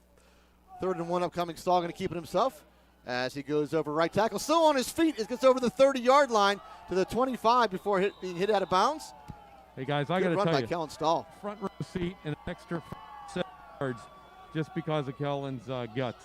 Yeah, big absolutely. divot down here. It looks like, I'm going hunting elk, a few weeks here in Montana. I think that's the kind of footprint I'm going to be looking for. It's a big divot out of the soil. Good run by Kellen Stahl. Brings the ball all the way to the Blue Devil 21-yard line. 5:35 and counting remaining in the 3rd quarter. Richland leading 15-0. And another major shift by the Rams offensive line. Stahl going to keep it himself and will go nowhere. So good penetration there by Bellwood. That was number 81 Brandon on the Cherry. stop. Cooper Keene. Yep, 81's Cooper Keene. Richland's been going into that unbalanced look. They put an unbalanced line left or right, and then they try to power it toward that direction. I'd watch this middle again, guys. All right, so call us at a 2nd 11, a loss of a yard on the play. Stahl back to throw. Stahl going to take it out to the right side and will have to keep it himself. And he gets hit. He was going out of bounds. Pretty close to a late hit there, I thought, PJ. Absolutely. I mean, his foot he was coming over the line and just late hit short. I think it was number 66, Cooper Geyer, senior middle linebacker, who got that little bump on Cullen. Going to bring up 3rd and 11 now for the Rams. Obviously 4-down territory, Coach. Oh, yeah. At the 22-yard line of the Blue Devils.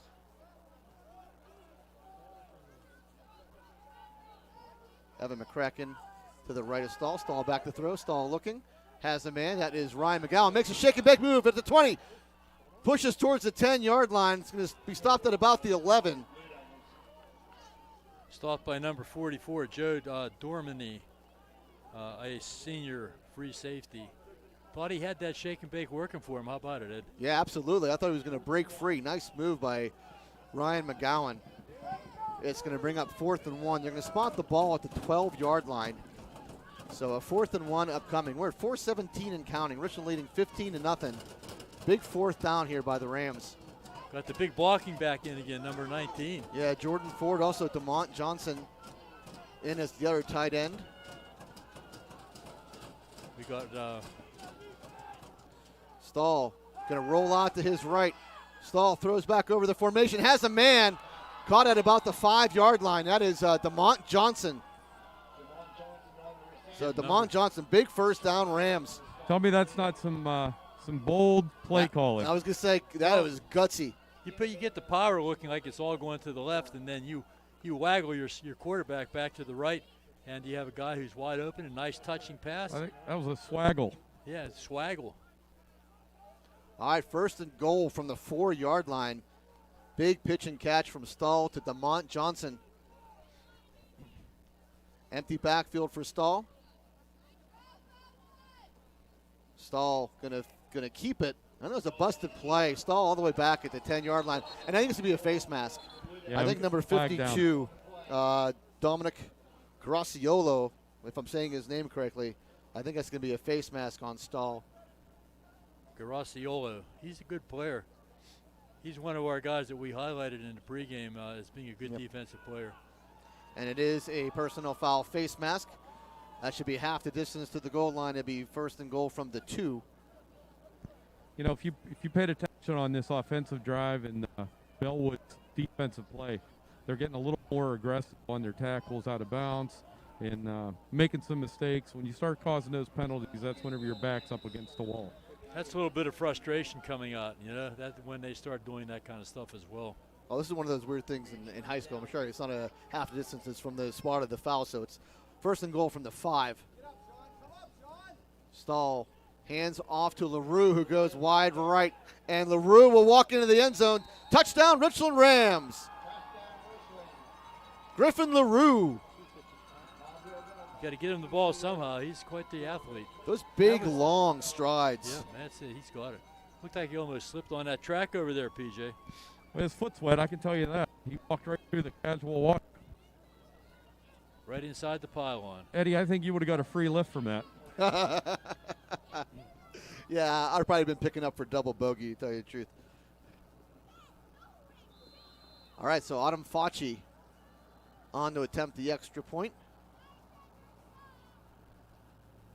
Kick is up, and Autumn Facci is good. So Richland goes up 22-0 with 2:55 remaining here in the third quarter. That's her 30th point of the season, 30 extra points this year.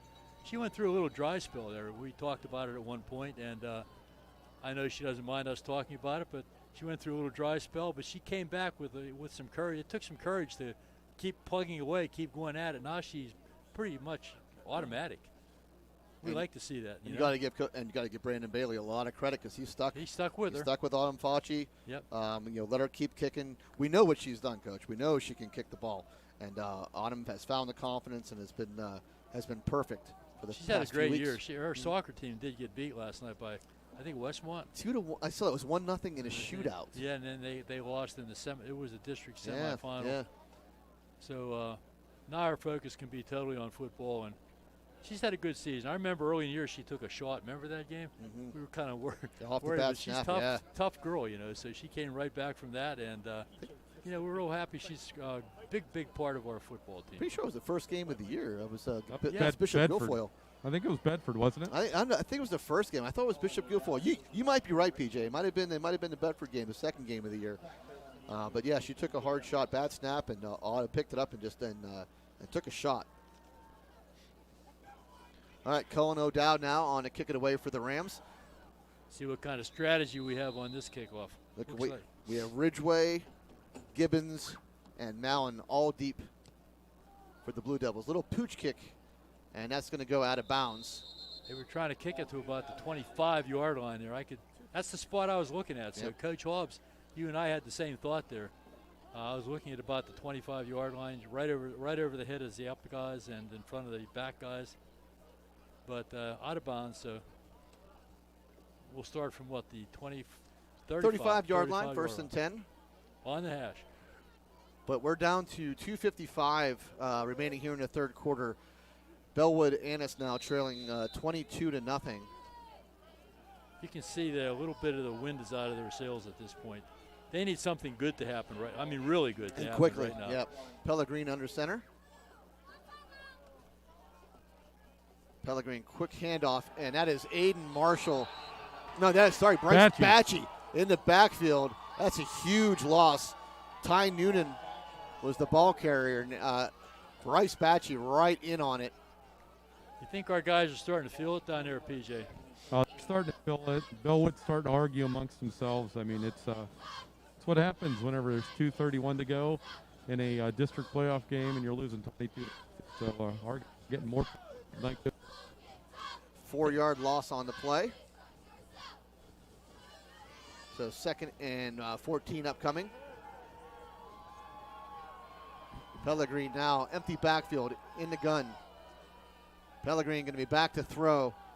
Pellegrin getting some pressure, throws the ball out. It's a tip ball, and I think almost caught by number 40 off the tip, Sean Mallon. A couple Richland guys almost had it and almost dropped into the lap of Sean Mallon. Yeah, it looked like a pinball. Yeah, Richland's starting to feel it on defense. On offense, Richland is always Richland. You never know what they're going to do. You think they're going to run and they pass. You think they're going to pass, they run. I always said it every week I make this comment. I'd hate to be a defensive coordinator trying to prepare for Richland. You just don't know. That 4th down play where it looked like they were going to be running the ball to the left and they passed it to the right. You just don't know. So it's looking good for the Rams right now. It's going to bring up a 3rd and 14. We're down to 2 minutes and counting here in the third quarter. Pellegrin going to roll out to his left, to his right. Sure, throws back across the formation. Sam Penna back in coverage and does a great job of taking the ball away out of the hands of Zach Mallon. There's a big height difference. It's Graydon Lewis, between Graydon Lewis and Zach Mallon. That was an air ball. That thing was up there, and it was up in the air for a long time. And Trying to throw it back to the wide side of the field. very hard. He rolled out all the way to his left and then had to throw it all the way all back to his right. I'm going to watch TV again for a while. Yeah, that's beautiful. I tell you what. Zach Mountain away with the punt. Kellen Stahl going to pick this one up about the 35-yard line. And good coverage. Go down. Good coverage downfield. Number 44, Joe Dormany, doesn't allow Stahl to go much of anywhere else, so Stahl takes it back to about the 39. Yeah, that's one of those ones you don't want Stahl to really try to get it. You know, things are going your way right now. You don't need an injury. Time to get on. All right, 1st and 10, Rams from their own 39-yard line. They lead here 22-0. 1:45 left in the third quarter. Fast quarter so far. Sure has been.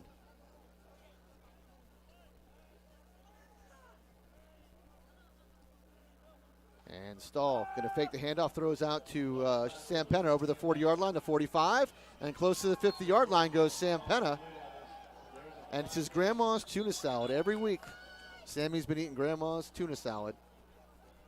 I think there's a flag on the play. Making me hungry. I love tuna salad. Not sure what this flag is going to be. It could be holding Richland. No, I think that was No, it's extracurricular activity on 22 over Jordan Ford. all right. Frustration setting in, as Yep. you said, PJ. Yep. It started a few plays ago, Fred. Is that ahi tuna or is it just? I think Is it what kind of tuna is it? Is it ahi? I know a guy from Amsterdam. They were waffled. I think we have a shout out to Griffin for scoring for his Aunt Sin. So good job on Griff.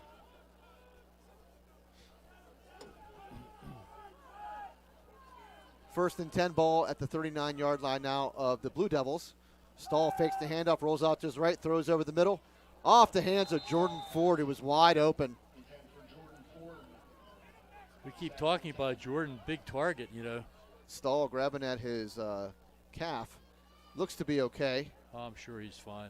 Good time they have a little cramp in it. Jordan is a typical big tight end, though, isn't he? I mean, good athlete. He's big, but he's agile, mobile. Yeah, Yeah, Stahl, little cramp going on. yeah, out really there. stretching out that calf muscle.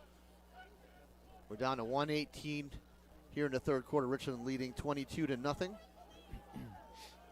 Bunch formation left for the Rams. Empty backfield. Stahl back to throw again. Stahl looks right, has him in. That's Sam Penna, who makes the grab.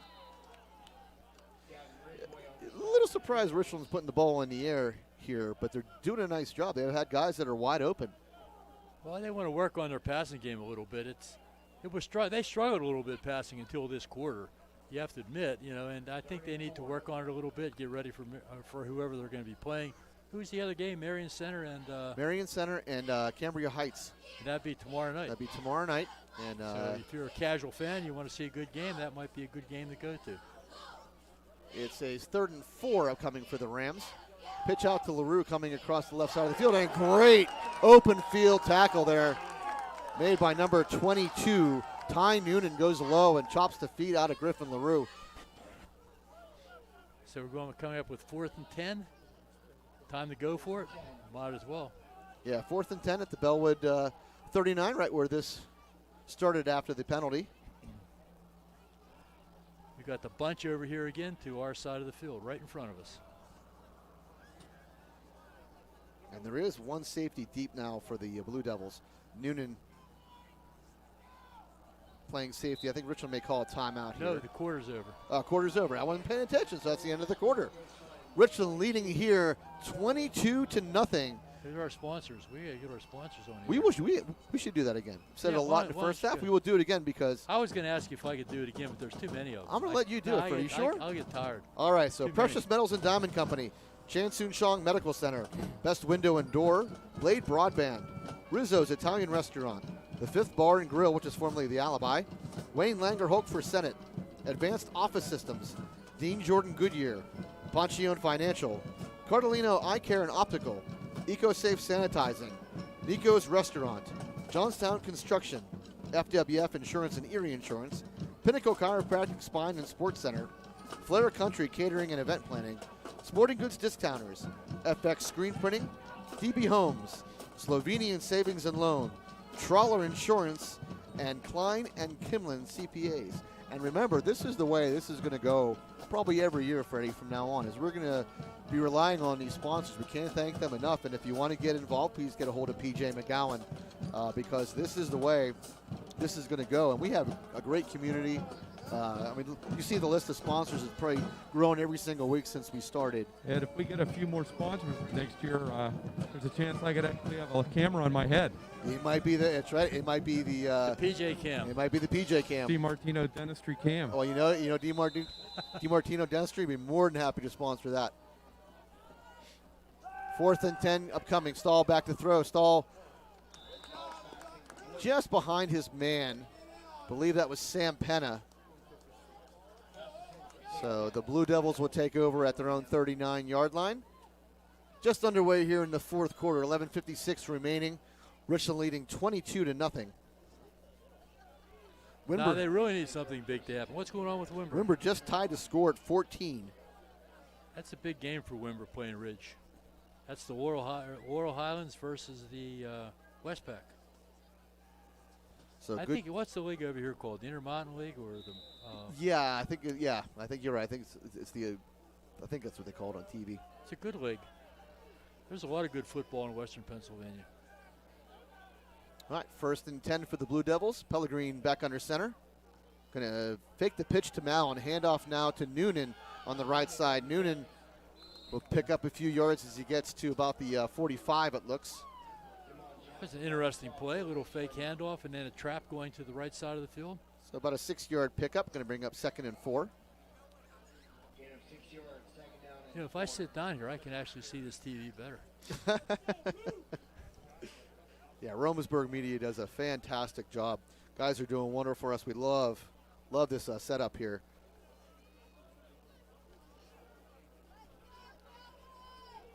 Second and 4 upcoming now for the Blue Devils. Pistol formation. Pitch out to Mallon on the left side. Mallon cannot turn the corner as Nathan Kniss and Graydon Lewis. Boy, Graydon Lewis fought off a blocker, and then was the initial contact came from Graydon, but he did a great job. They were trying to get to the edge, and Graydon just would not let them get to the edge, and then he actually helped make the tackle as well. Kind of nice play by Graydon. Kind of a funny story. My wife last week was talking to Graydon's mom, and Julie was commenting how fast Graydon is, and he's just so quick and really gets in the end zone quick. Graydon's mom told Julie that actually Graydon just wants to get it over with. He wants to score so he can get back on defense to go hit somebody. He loves to hit people. Yeah, I know that. He would rather play defense. So, PJ, what's the mood there on the Richland sidelines right now? All upbeat. Good. All upbeat. Coaches are in good moods. The players are all good moods. Underclassmen are up. So, they're happy to be in the fourth quarter. They're happy to be leading 22-0. Well, you've seen Graydon Lewis throughout the whole time in with Ryan and Sam and all those. Let me tell you. They didn't realize how big of a hitter Graydon is. In 5th grade, Ryan's had in 5th grade was Graydon Lewis. And, he'd come over to the house. Ryan would go there. Those two would just, tackle each other every 2 steps in the house, outside. It was a fun game because I wasn't playing.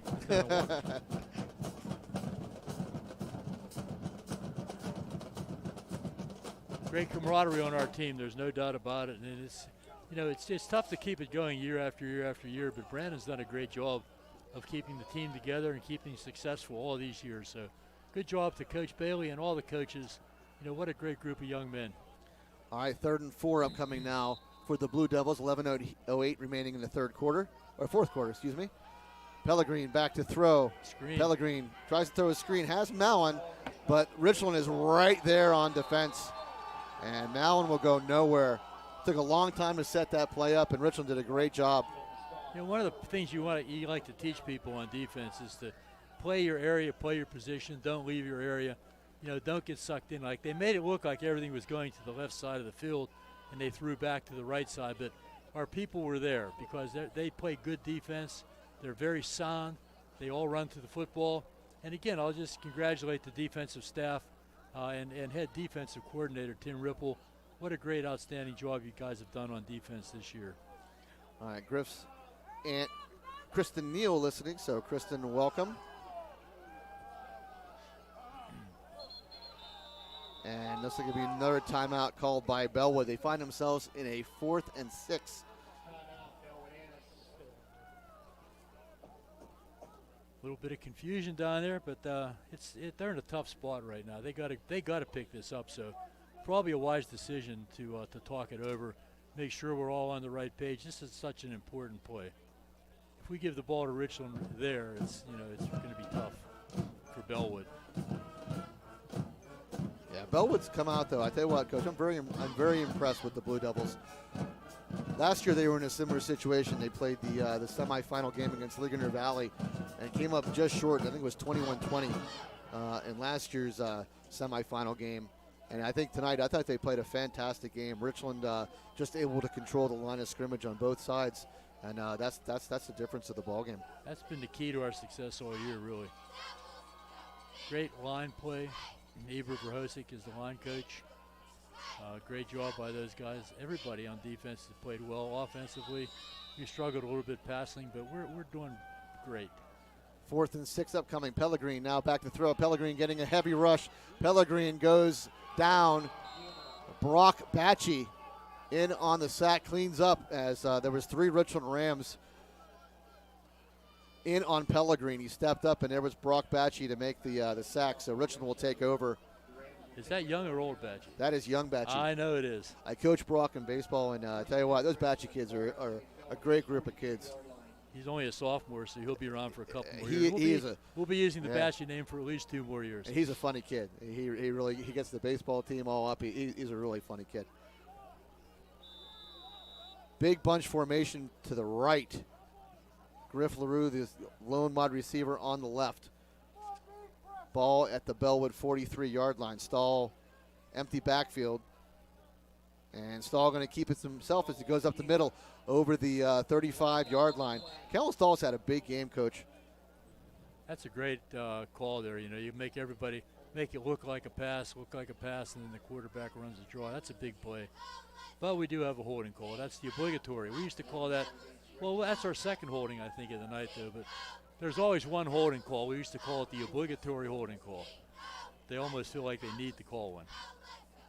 Yep. So not to worry. Yep, that negates the big run by Stahl. They'll lose 7 yards total on the play. The ball was spotted originally at the 43-yard line. So Richland will take over 1st and 17 from the 50-yard line.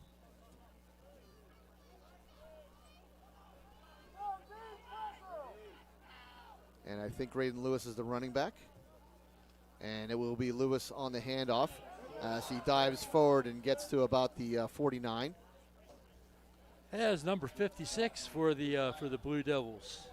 Alex Kovac, a junior defensive end, taking the pins out from underneath Graydon. All right, 21-14 now. Wimber is losing. And we have a shout out to Griff LaRue from his cousin, Big Homer.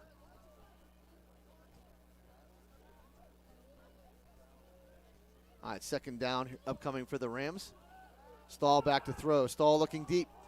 Stahl throws, has LaRue with a step and just off the fingertips of Griff LaRue. Well, they've been close about 3 or 4 times tonight with that deep bomb, but so far has not connected, but very close. All right, Scotty and Grace Doffenbaugh, who are former alumni of Richland, want to thank all the sponsors and so they can watch the game too. And he says that we're doing a great job. So to Ed, Fred, and PJ, he says great job. Thank you, Scotty and Grace. Scotty was part of that Ocean City trip. Nice. You had a good time down there, didn't you? I had a really good time. That was a lot of fun. If I didn't have to golf, it would have been a whole lot more fun. 3rd and 16 upcoming for the Rams. Stahl rolls out to his left. Stahl throws a quick hitter off the fingertips of Jordan Ford. I think he wanted to run before he caught the ball. That'll bring up 4th down. Jordan came in motion across the formation, ran into the flat and was there. It was a well-designed play, just not completed. We got to give a shout out to Sean and Becky Kaufman. He just checked in, so they don't usually watch a whole lot of football, but they're enjoying the Richland Rams performance.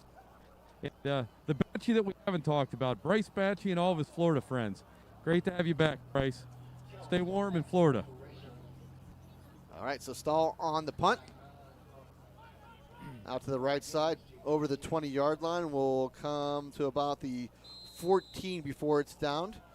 So good kick there by Stahl. Only the second punt of the game for the Rams. We don't see too many punts from Richland. That's just been the situation over the years. I remember when I was coaching special teams, the punting team rarely got on the field.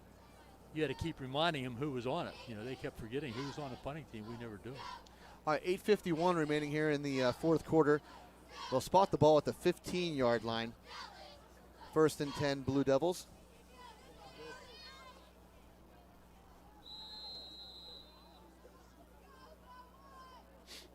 Going with that power formation again with Plank. And there's a little bit of motion. Yeah, I was going to say, that was about the third time that the Blue Devils actually moved. As Zach Mallon picked his head up about 3 times. Finally called on the third one. Third time's the charm.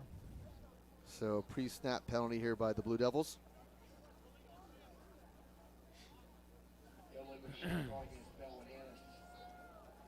And I move the ball to the 10-yard line. 1st and 15. Did you guys happen to notice whenever Kniss kept coming, the quarterback was sort of looking for help and screaming, saying, is anybody going to help me? Yeah, I think I'd be doing the same thing. I think I might fake an injury just to get out because, man, Nathan Kniss has had one whale of a ball game.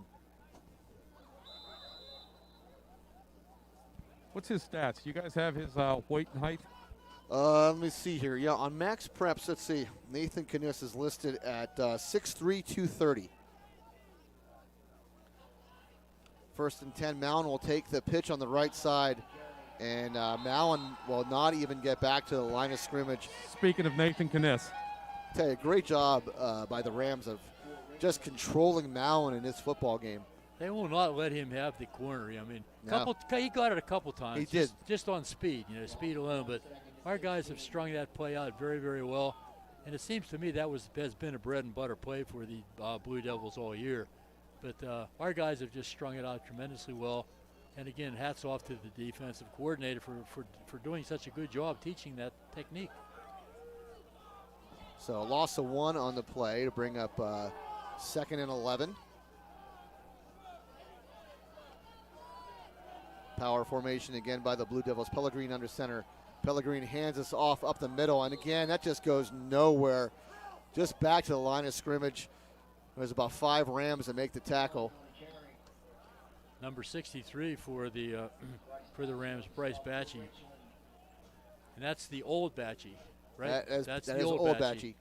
He was one of the first guys to make contact on that play. So 3rd and 16 upcoming. Any update in Wimber, Ed? 21-14, Wimber down. Wimber's down or up? Wimber down. Pellegrini into the gun. Pellegrini back to throw. Nathan Kniss bearing down. And Pellegrini able to get away, but a big shoulder put on by, I think, is that Evan McCracken or Sam Penna? I think that was Sam Penna. Yeah, I think it was, pretty sure. So Penna putting the shoulder on. See something. That's one of the few completed passes that the Blue Devils have had on the night. And Zach Mallon has actually had a really nice night punting the football. Ball spotted at their own 13-yard line. Mallon on his goal line. This one's a high punt. It takes a Richland bounce. And Richland will take over at around their own 36-yard line. We're down to 6:31 remaining in the ball game. Richland leading 22-0. Here would turn out to be a beautiful night for football. Defensively, we've only had one shutout all year, which is but we've only given up an average of 13 points a game. Well, remember, we put our JV team in quite a bit I towards the know. end of the ball games and got scored upon. Ed, what's the temperature and the weather like inside that booth? It's probably about a comfortable 62 degrees, It's cold, we'll call man. it. No, it's cold. It's a little chilly, but The it's guys in nice. the booth Partly next to over- it, you know, the guys in the booth next to us have a heater, and they will not let And they us. shut the door on They us, will so we not couldn't let feel us the in there. heat. They won't. We're not allowed in there. All right, Kellen Stahl hands off to Lewis. Lewis goes over the middle and gets over about the 30-yard line.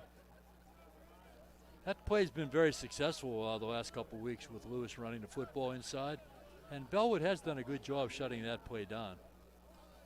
Yeah, Bellwood. I'm impressed with Bellwood's line as Lewis picks up about 5. Down to about 6:05 here in the ball game. Stahl going to hand off to Lewis again. Lewis tries the left side, but is taken down. So good job by play. Bellwood.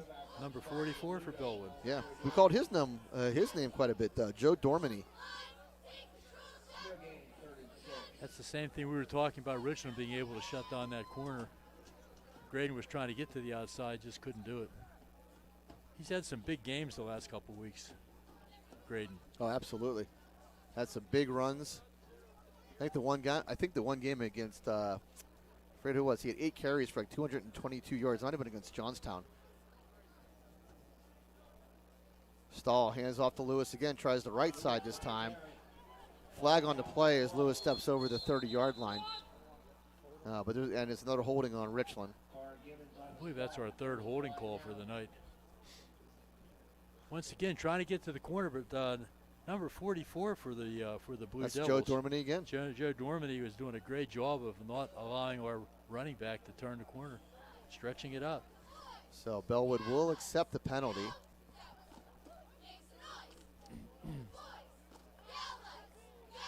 $5.15. Is that 5 or 6? It is 5:15 remaining in the ball game. Ball spotted at the Blue Devil 40-yard line. Richland has to get to the 25. So 3rd and 15 upcoming for the Rams. As DeMont Johnson will check in, Jordan Ford will check out.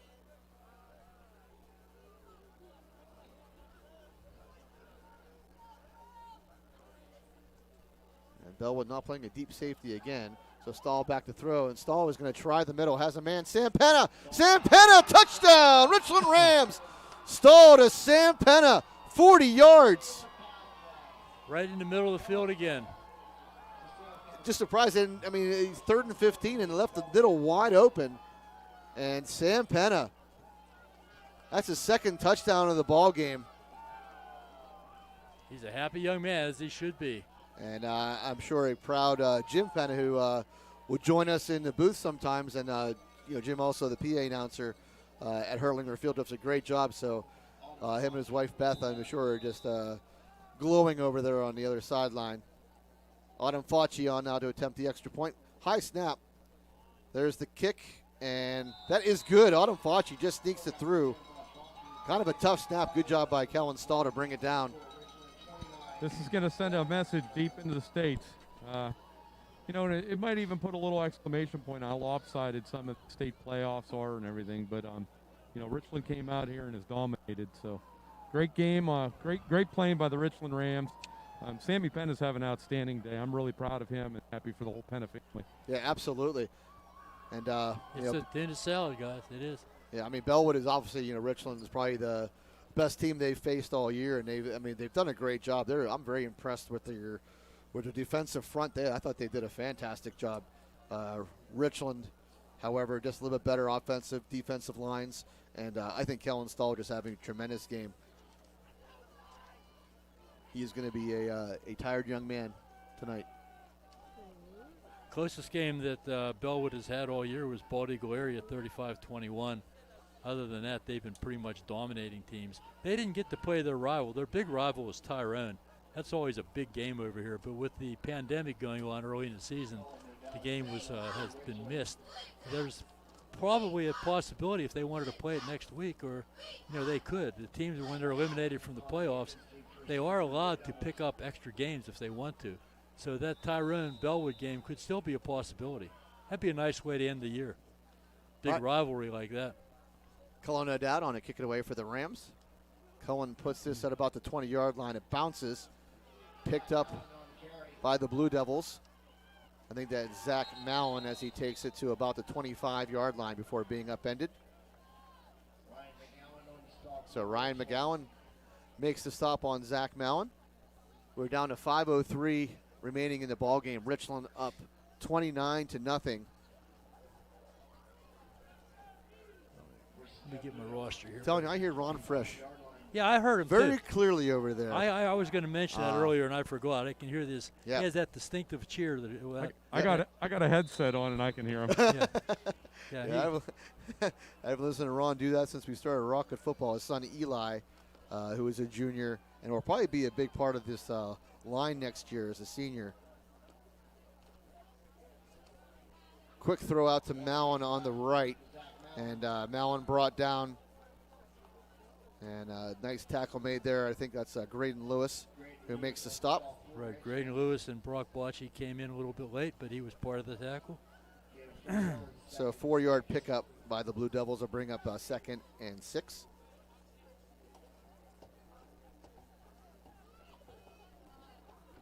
.435 and counting in the ball game. Pellegrin will go into the gun. Pellegrin going to throw quickly out to his right this time. Has Ty Noonan on the right side. And Noonan we brought down there. I think that is number 70. Trying to catch the number here. No, it's number 10, Ryan McGowan, who makes the tackle.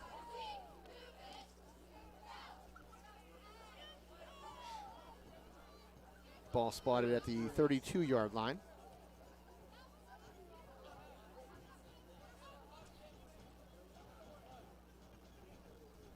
Third and 3 for the Blue Devils. I'm trying to learn how all this equipment over here works. It is quite a setup. All right, Pellegrin in the gun. Pellegrin, that's going to be a pre-snap penalty. That's a legal procedure there on the Blue Devils. It's kind of tough to maintain your composure and maintain your focus at this point in the game. But sometimes, you have to do it, though. You just have to do it. My mother-in-law, Linda Forish, listening in Seward. And hopefully my father-in-law, Charlie, is listening as well. So I'm glad you guys are on board. And it has been a great game. Richland leading here 29-0 with 3:21 and counting. 3rd and 8 going to be upcoming now for Bellwood-Antis.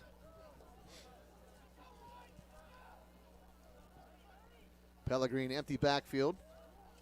And bad snap. And I think Pellegrin able to. No, Nathan Kniss has the football.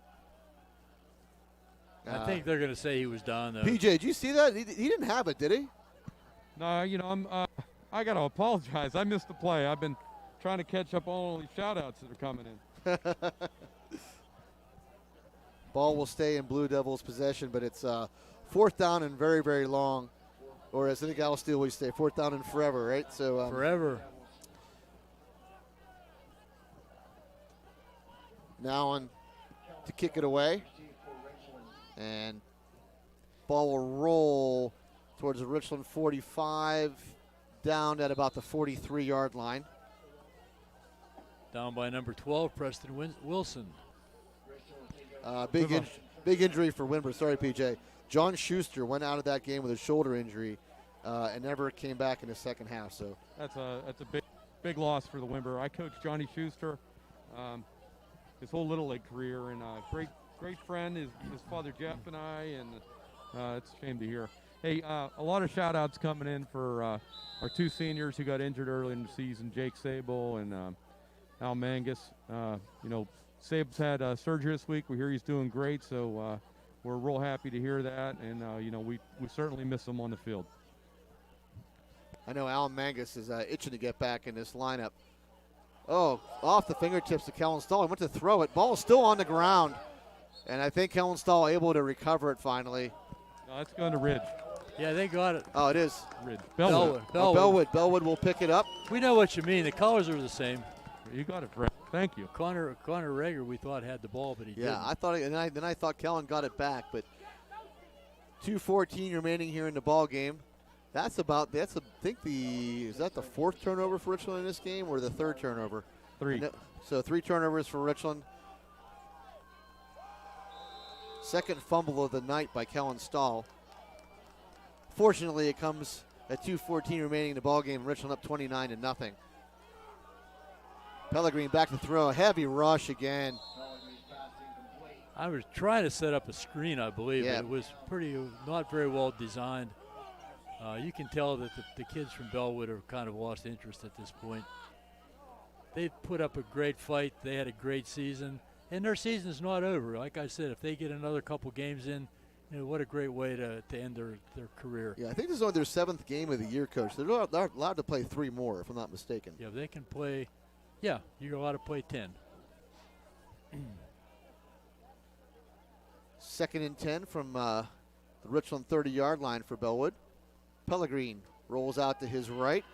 Pellegrin getting heavy pressure again. Throws the ball. Picked off there. I think that's Sam Penn. No, the ball came out. That was Evan McCracken. Evan McCracken thought he had it in his arms. Ball squirted free.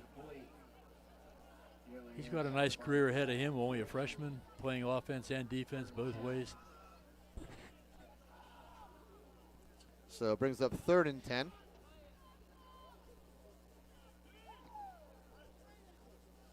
I'm not sure if this is the deepest that Bellwood's been in the Richland territory on tonight. They had a couple halfway decent drives. No, I think it is. Pretty sure it is. I don't remember him being inside the 30.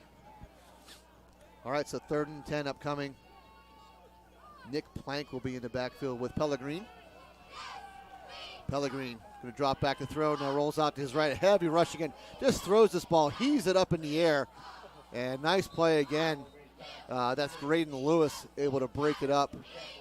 Number 20, Zach Mallon. Mallon. He broke up the interception. I mean, it could have been intercepted, but Mallon came from behind and broke it up pretty well. But again, good penetration by the Richland Rams. Once again, they're not a passing team. This team's built on the run, and there's no way you can come from behind with a run at this point in time. So they have to try to throw, but they're not a team built on passing. They're a good, strong running team, well-disciplined, hit hard, and play good football. 1:56 remaining in the ball game. Pellegrin 4th and 10. Pellegrin throws a quick pass out to the left and broken up. 10 receiver was Zach Mallon. And a good job there again by Richland. Richland will take over. So after the fumble, ball started at the 30-yard line and ends at the 30-yard line. See what happens now. How much time do we have left? 1:54 in the game.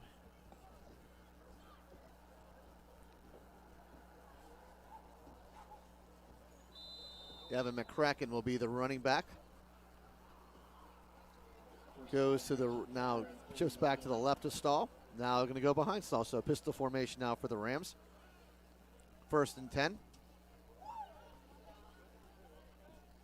Stahl going to hand off to McCracken. And McCracken will get to about the, looks like the 34-yard line. So 4-yard gain on 1st down. Once again, the Blue Devils have done a good job clogging up that middle. We haven't gained a lot of yards up through that part of the field. Caleb Gezzi, number 55, will check in as Connor Rager will check out of the ball game. 2nd and 6 upcoming for the Rams. Pistol formation again. And it will be McCracken again. Nice tackle made there by number 22, Ty Noonan, who upends Evan McCracken. They're still playing hard. Got to give them credit. Yeah, I think they've done an excellent job tackling. They're really good tacklers. Caleb Gezzi checks out. Connor Rager checks back in. No gain on the play. 3rd and 6. 55 seconds and counting remaining in the ball game. We're taking our good old time here, which is smart. No use trying to rush it at this point. Play clock down to 12 seconds. And Kellen Stahl just going to take a knee under center now. And Kellen Stahl will take the knee. And that will be your ball game. Richland will not have to run another play. So a great game here at Bellwood-Antis. Richland wins this one 29-0. So it's going to be the finals at Mansion Park, and we're not sure what night it's going to be yet, and we're not sure who our opponent is yet, but it will be a great game next weekend. And now I want to give District 6 credit. You know, they put together a fine tournament every year. I know how much hard work goes into it, and the football people have been working very diligently. So let's give a real tip of the hat and a shout out to the District 6 committee. And I believe Bill Marshall from Penn Cambria is the football chairman, I believe. So hats off to you guys. Keep up the good work, and we'll see you all next week in Altoona. You know, the District 6 people, they'll all be there. Yeah, Richland gets a crack at their third straight District 6 title, Coach. You know, what a tremendous accomplishment by these kids. And, Yep. you know, I know their goal every year is always to make it one step further. Fred, And, Sammy Penna just said to say hi to you. He's asking if we were working with his dad or you. I said, that's big old Freddie Hannity up there. He said, tell Fred I said hi too. Great. We just got a shout out from Ralph Morbett, who's at Bethany Beach, Delaware, and Dave Novak, my lawyer buddy, streaming it at this point also. We went through Bethany Beach on our way to one of the courses I played up in Delaware. Our first round was at a place called Baywood Greens. Okay. Absolutely spectacular. And we drove through Bethany Beach on our way there. So Well, Ralph and Phyllis are in Bethany Beach right now. Ralph's a former Beautiful. player for the Rams. Former Beautiful. Richland, back in the day, way back in the day. I want to run down one more time just a list of sponsors. Again, can't thank them enough, and can't thank Romans-Burg Media enough. Precious Metals and Diamond Company, Chan Soon Shang Medical Center, Best Window and Door, Blade Broadband, Rizzo's Italian Restaurant, the Fifth Bar and Grill, which is formerly the Alibi, Wayne Langer Hulk for Senate, Advanced Office Systems, Dean Jordan Goodyear, Ponchione Financial, Cardellino Eye Care and Optical, EcoSafe Sanitizing, Nico's Restaurant, Johnstown Construction, FWF Insurance and Erie Insurance, Pinnacle Chiropractic Spine and Sports Center, Flora Country Catering and Event Planning, Sporting Goods Discounters, FX Screen Printing, DB Homes, Slovenian Savings and Loan, Trawler Insurance, and Klein and Kimlin CPAs. And we're just waiting for PJ's Question of the question day. of the day. I'm going to guess it's going to have something to do with Halloween. That would be a good guess, wouldn't it? It could have. Well, I don't think it'll have anything to do with the election. We do want to encourage. Would never stop. We're going to put encourage people to vote. We'll put our plug in here. Get everybody get out and vote on Tuesday if you haven't already done so. Pretty important. More importantly, we just want to be able to play football next week. Yep. So everybody stay safe, stay healthy. Every week we get to play football is a gift. And we just hope from week to week that something doesn't come up in one of the school districts that takes away the right of these kids to go ahead and be on the field and play. Looks like they're breaking up the huddle there. And I think PJ will be able to get Brandon, so take it away, PJ. All right, guys. Hey, we're here with another winning Coach Brandon Bailey. Coach, headed to District 6 championships for 3 years in a row. Headed back, long week, big week next week. You know, the country's going to be electing a new president or re-electing a president, but more importantly, the Richland Rams are going back to District Championship. Take us through the game and tell us how you got him here. Yeah, I mean, Bellwood, credit to Bellwood. These guys are tough. They're well coached. They played us hard tonight, but, the kids just kind of fought through that. And, great effort by the defense, Tim Ripple, and getting everyone lined up. Got a shutout against a really good football team. Without a doubt. I was really impressed with their front line, how they stepped up against ours. I mean, I think something we've seen over and over, the power of your line on both sides of the ball wears people down. And that was happening. You know, we started seeing Bellwood make some mistakes, starting to let their motions maybe get the better half of them late in the third quarter. But you kept this team together. Offensively, you're obviously been running the ball more than we've been throwing the ball this year. But you fought through it. Take us through your offense and what you thought coming in you needed to do. Well, I mean, our offense is always predicated on how the defense lines up, and they came tonight to stop the run, and so we had to throw the ball around a little bit.